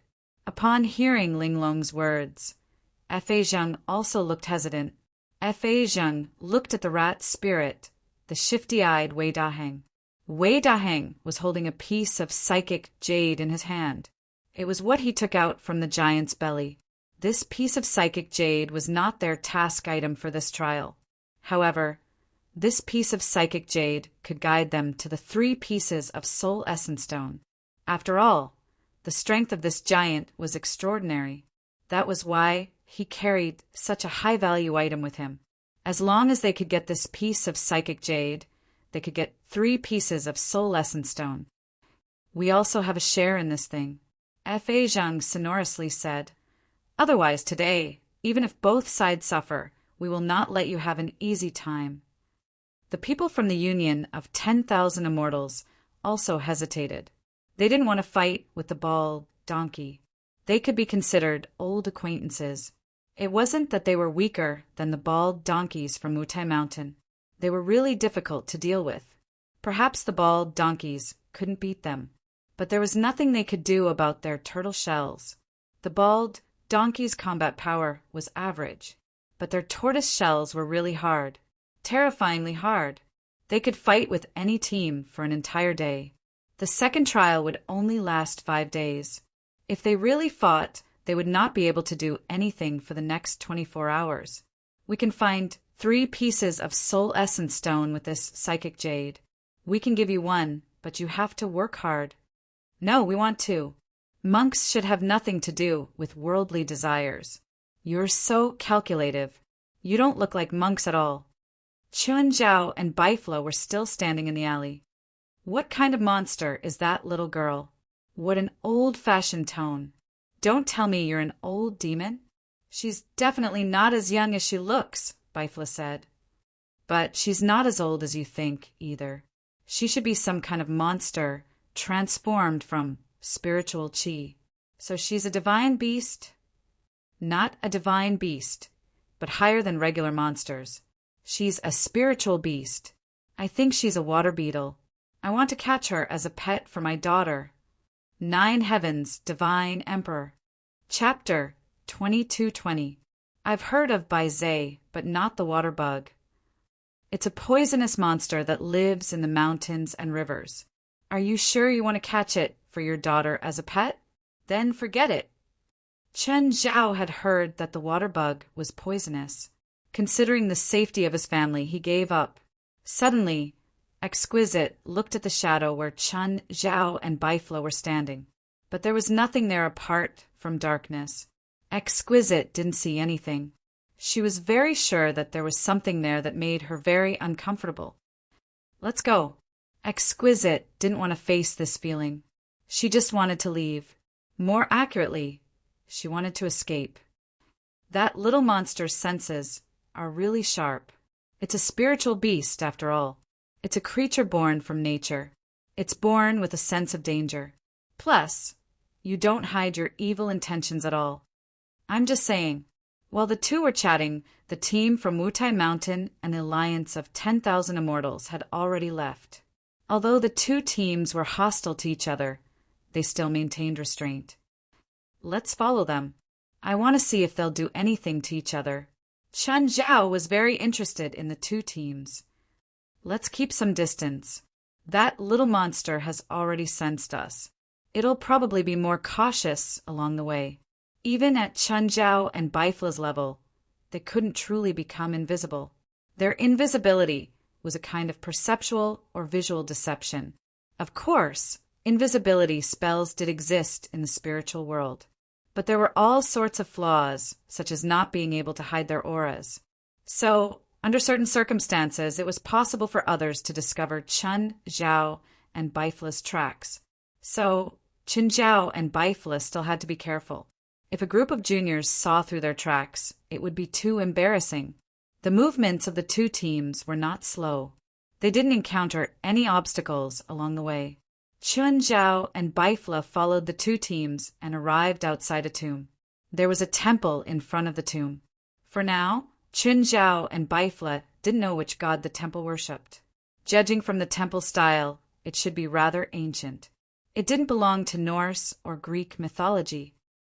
Bifla, can't you tell which god's temple this is? I don't know, but judging from the size of the tomb behind the temple, it should be an emperor from the Byzantine Empire. Bifla said, "Of course, this is only a mirror image of the real world. This is not the real tomb of the Byzantine emperor." The two followed the two teams to the tomb. Qinzhao and Bifla also saw the name on the tomb. Theodosius, you know this emperor. The Roman emperor of the 4th century was called Theodosius. This place used to be the emperor of the Byzantine Empire, right? The Byzantine Empire was a name introduced by historians in the 17th century to distinguish the ancient Roman Empire from the Holy Roman Empire. At the end of the 4th century, Theodosius I divided the huge empire into two and gave it to his two sons to rule. The two empires were divided into the Eastern Roman Empire and the Western Roman Empire. The Eastern Roman Empire was later known as the Byzantine Empire. So this tomb is the original ruler of the Eastern and Western Roman Empires. First of all, your statement is not accurate. The Roman Empire was not founded by him. It was just divided by him. Secondly, the name Theodosius was not uncommon in ancient Rome. Even today, there are still several aristocrats in the population and system. So for the time being, it is impossible to confirm that this mausoleum is the mausoleum of Theodosius I. Moreover, Theodosius' mausoleum has already been discovered. The ancient emperors of China all liked to have many tombs. Maybe the tomb that the public thinks is fake. That makes sense, but neither you nor I are historians. So whether it's true or not means nothing to us. However, when Qinzhao and Bifla followed them into the tomb, they realized that there was a strong, rotten smell. There seems to be something unclean here. Isn't that normal? Since they found this place, it means that they're here for something. The locations of the soul stones in the entire wasteland market are all decided by Wendy. It's not strange that he'd hide something here.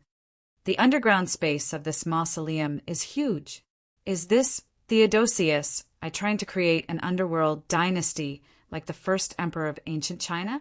Let's not talk about whether Theodosius I knew about the first emperor. The underground maze was designed and built according to the direction of a magic array. What kind of magic array is this? How would I know? Aren't you called God's messenger? There's actually something you don't know. I'm a messenger, not a god. I'm not omniscient and omnipotent. As the two spoke, the stone bricks on the ground began to be lifted up one by one. The rotten knights in armor stood up one by one. Their armor couldn't completely resist the corrosion of time. It became extremely rotten.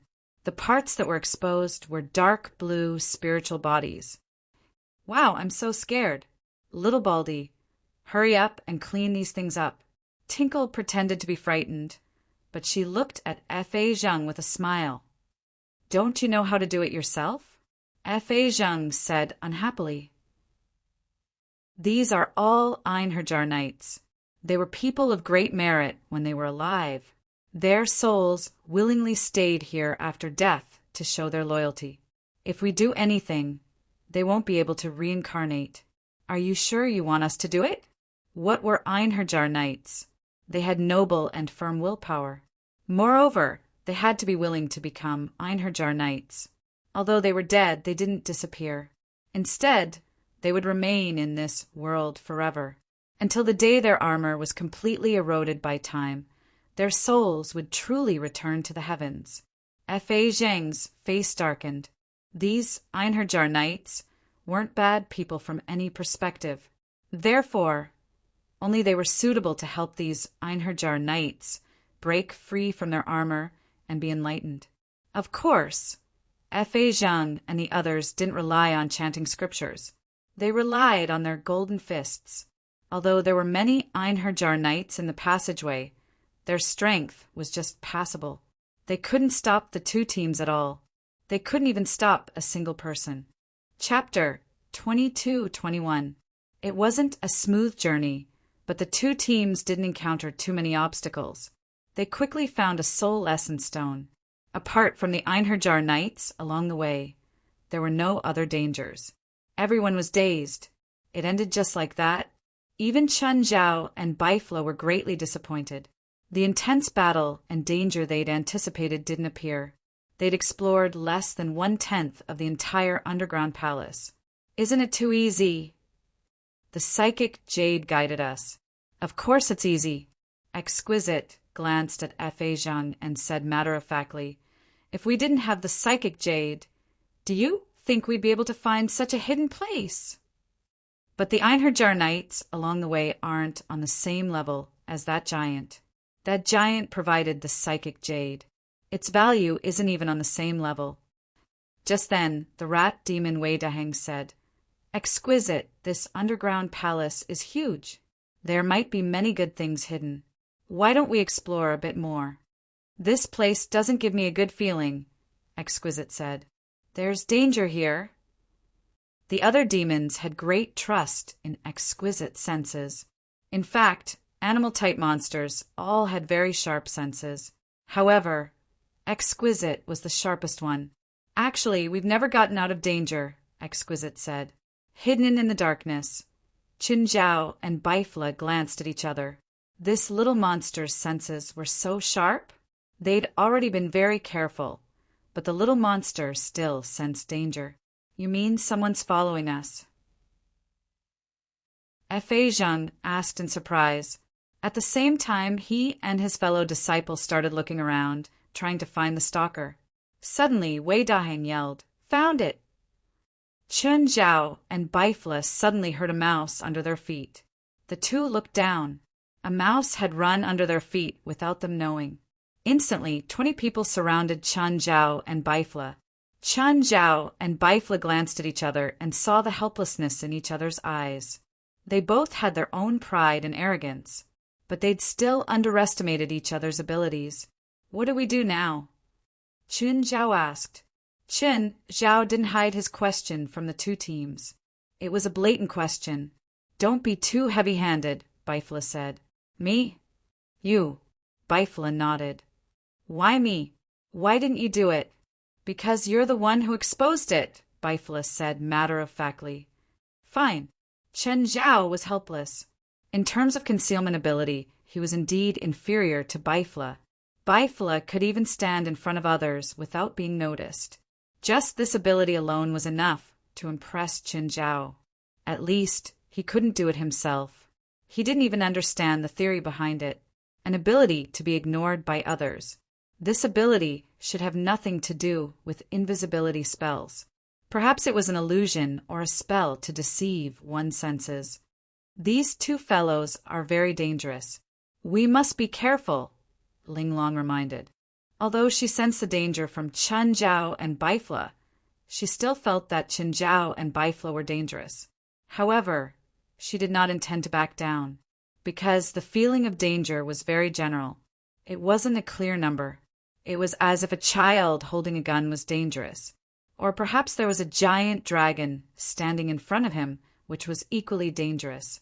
Although Exquisite could sense the danger they posed, the level of danger they posed was far from enough to make her panic. Moreover, their two teams had 20 people. There were only 2 of them. So, Exquisite thought that there might be some danger, but they could definitely deal with it. Qin Zhao took a few steps forward and walked to the center of the encirclement. Baifla took 2 steps back and even made an inviting gesture. Ignore me, Baifla said, smiling. Just treat me as a spectator. Exquisite moved her feet slightly and moved behind Chen Zhao. Then, she spat out a green poisonous gas toward Chen Zhao's back. However, the gas dissipated before it could even get close to Qin Zhao. A Wutai Mountain disciple charged toward Qin Zhao. The disciples shone with golden light and yelled, "Almighty dragon of heaven!" The golden light seemed to transform into a golden dragon. It followed the disciples' momentum and charged toward Qin Zhao. Everyone saw Qin Zhao stand where he was with his arms hanging low, as if he'd given up. They all thought that Qin Zhao had really given up, but it was understandable. After all, there were only two of them. Moreover, one of them had kept himself out of the fight. This meant that he had to face 20 people alone. Moreover, they weren't normal people either. They were spiritualists, and they were outstanding spiritualists. To some extent, they could be considered the top in the spiritual world. However, what happened next made everyone's jaws drop. Qin Zhao raised his hand and grabbed the bald guy's neck, lifting him into the air. Everyone stared at Qin Zhao, stunned. How is that possible? Qin Zhao didn't use too much force. Instead, he casually tossed the bald guy back to his fellow disciples. Although the fall was a little heavy, it didn't cause him much injury. "Did you see what spell he used?" a big, bronze-skinned man asked. "No, he didn't use any magic just now. It's pure physical strength." Exquisite shook her head. "So he's an enhancer?" The big guy's eyes were filled with eagerness. "Let me compete with him and see who's stronger." "Old Bull, your body isn't as strong as his. Look down on me." The monster called Old Bull was unhappy. "Kid, watch my power." With that, a pair of horns grew out of Old Bull's head. He charged at Qin Zhao like a raging bull. Qin Zhao grabbed the horns with one hand and swung his arm, sending Old Bull flying. Just then, the three monks suddenly pressed their palms against each other's backs. The monk at the front shouted, "Level 5 Buddha's palm." Qin Zhao turned his head. The Buddha's palm was somewhat similar to his fist. The Buddha's palm landed on Qin Zhao. This time, it wasn't dissolved by his elemental constitution. The impact was very strong, but that was all. Qin Zhao's body only shook a little. Everyone was dumbfounded. How could that be? Just now, the three monks had stacked their powers. The stacked power was definitely much greater than a full-powered attack from three monks. But when it hit Qin Zhao, he didn't react at all. "You've been fighting for so long. Even if it's a round game, it should be my turn, right?" Chapter 22:22. "Be careful," Exquisite reminded everyone. "This guy is very strong." It was obvious that Qin Zhao was planning to fight back. Perhaps Qin Zhao didn't go all out earlier. This gave Exquisite and the others inexplicably courage and confidence. Suddenly, a smile appeared on Qin Zhao's face. Bang! In an instant, Qin Zhao pierced through the entire formation. 2 teams of 20 people were sent flying in an instant. Qin Zhao still didn't go all out. However, they were still injured quite badly by this attack.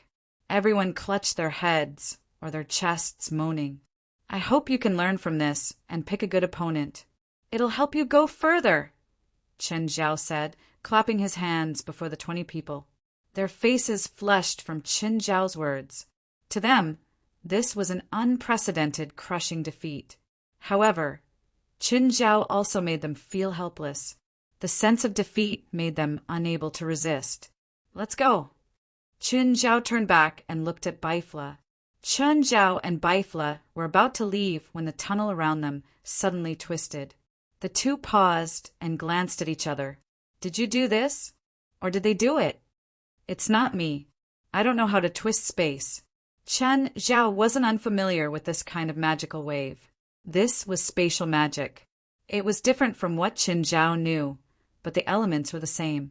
In other words, someone had pulled all of them into an alternate dimension. Qin Zhao furrowed his brows, because Desolate Market was an alternate dimension to begin with, opening another alternate dimension on top of the existing one.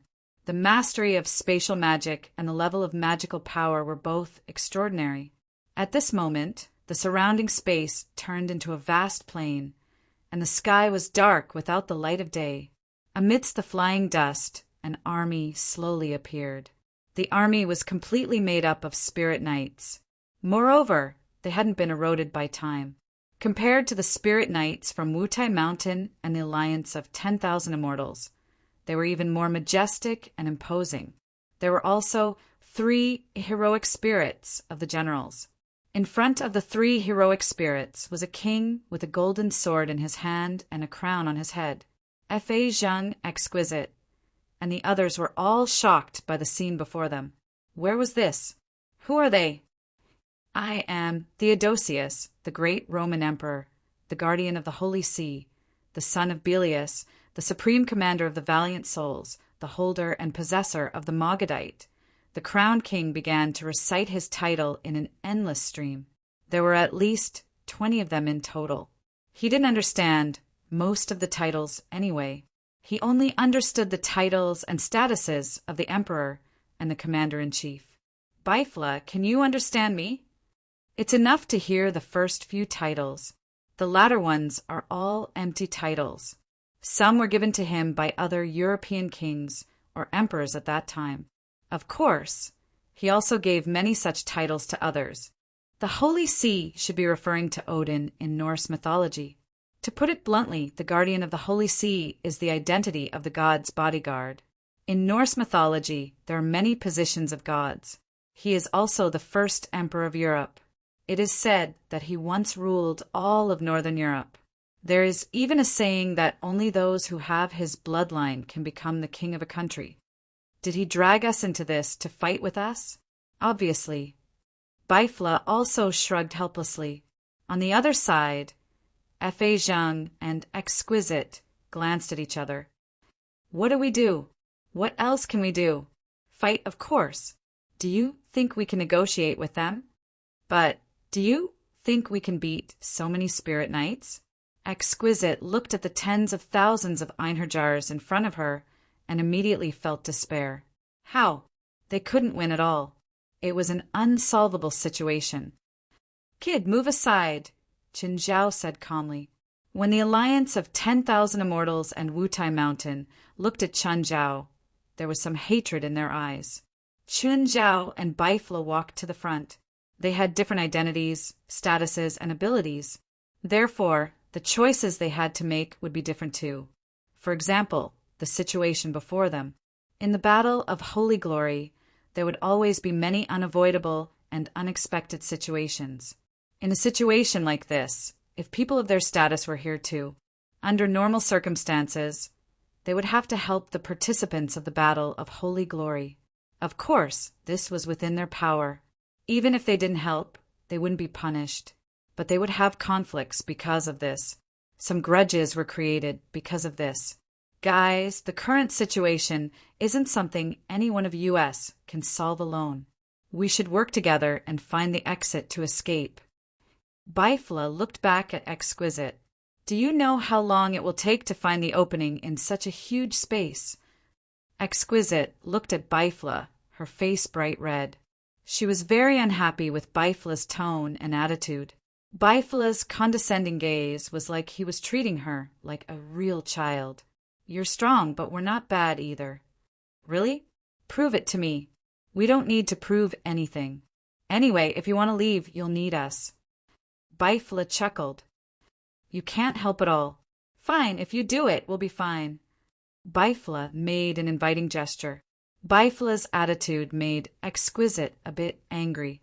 She admitted that Qin Zhao and Bifla were both strong, even though Bifla hadn't done anything.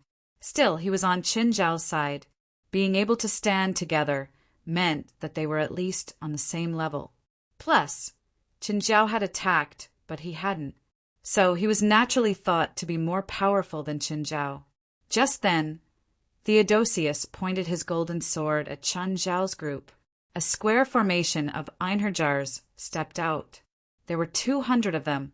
The Einherjars got into formation. Under Theodosius's command, the Einherjars charged at the group.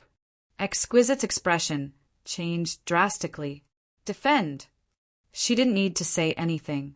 Everyone knew the severity of the problem. The Einherjars were different from the scattered and decayed Einherjars from before. This heroic spirit knight phalanx was different from the scattered and decayed heroic spirit knights from before. The Einherjars were different from the scattered and decayed Einherjars from before. Moreover, the 200 Einherjars gathered together were like a huge spear that pierced towards everyone. Golden light exploded from Fei Zheng's body, and he yelled, "Brothers, help me!" The other 9 monks pressed their palms against each other's back. In the end, they poured all their power into Fei Zheng's back. Chapter 22-23. Buddha's Palm.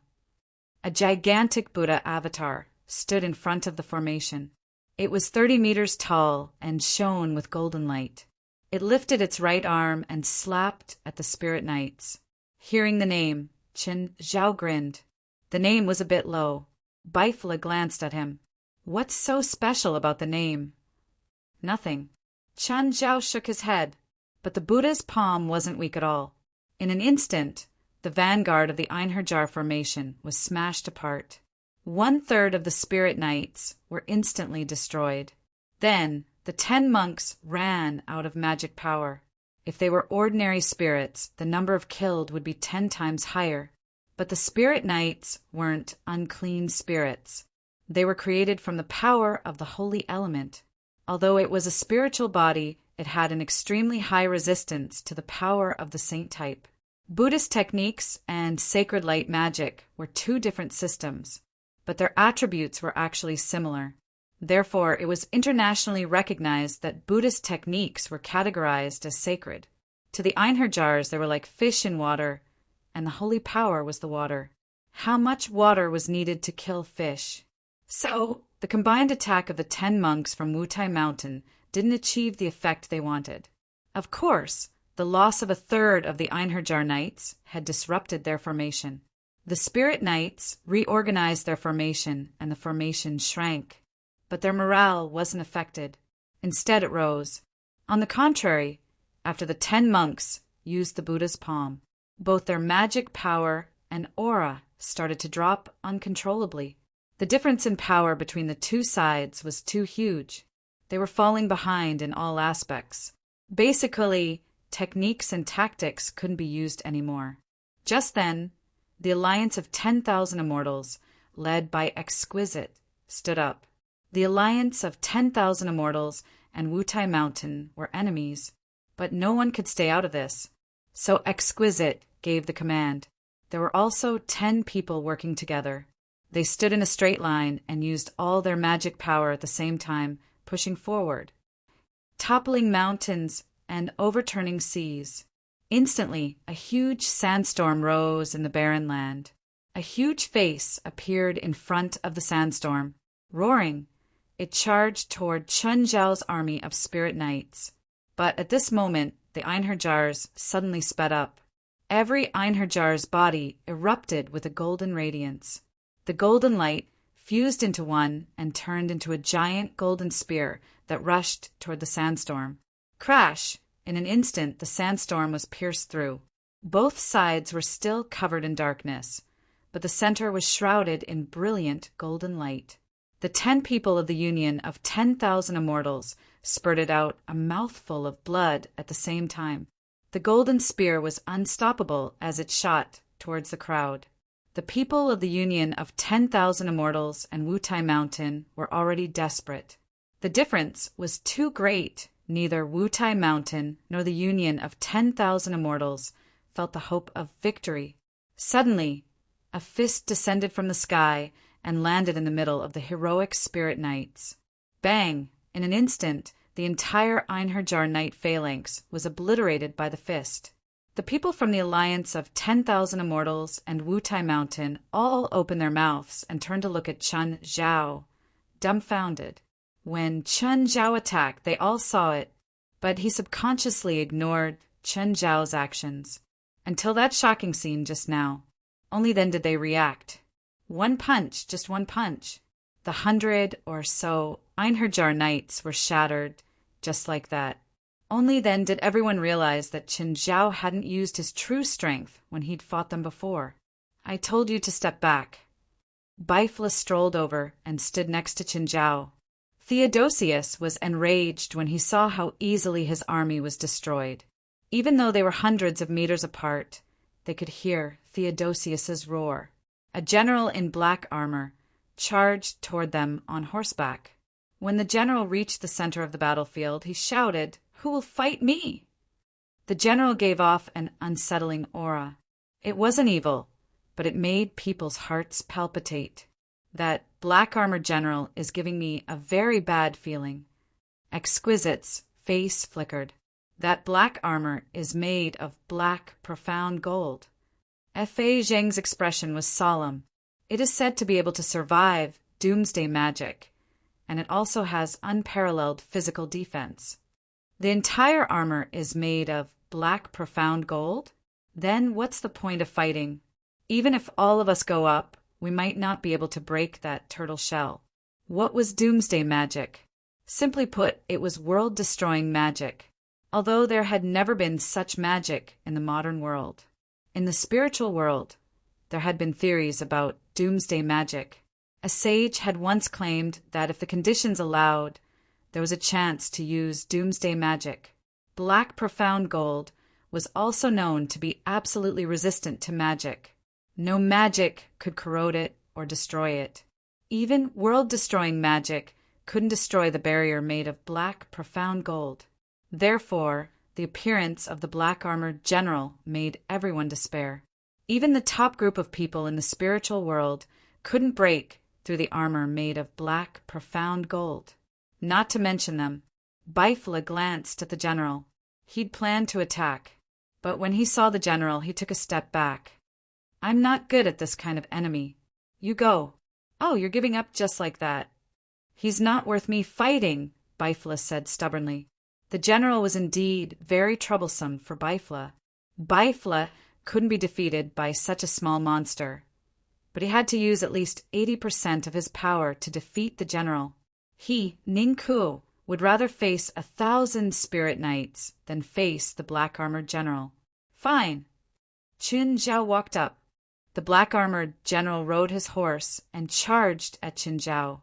As he sped up, the general's aura grew stronger and stronger. Even the ground under everyone's feet started shaking. That general must have been a powerful enhancer spiritualist when he was alive. After his death, his body was specially treated, making him even scarier. No alchemy, spells could be used on black profound gold. Therefore, black profound gold wasn't a magical metal, but enhancers, especially strength-type spiritualists, could unleash its full power. When a strengthening-type spiritualist wore this black profound gold armor, they were practically invincible. At least, spiritualists of the two teams' level couldn't fight against such an enemy. Moreover, they couldn't think of anyone who could break through the black profound gold armor.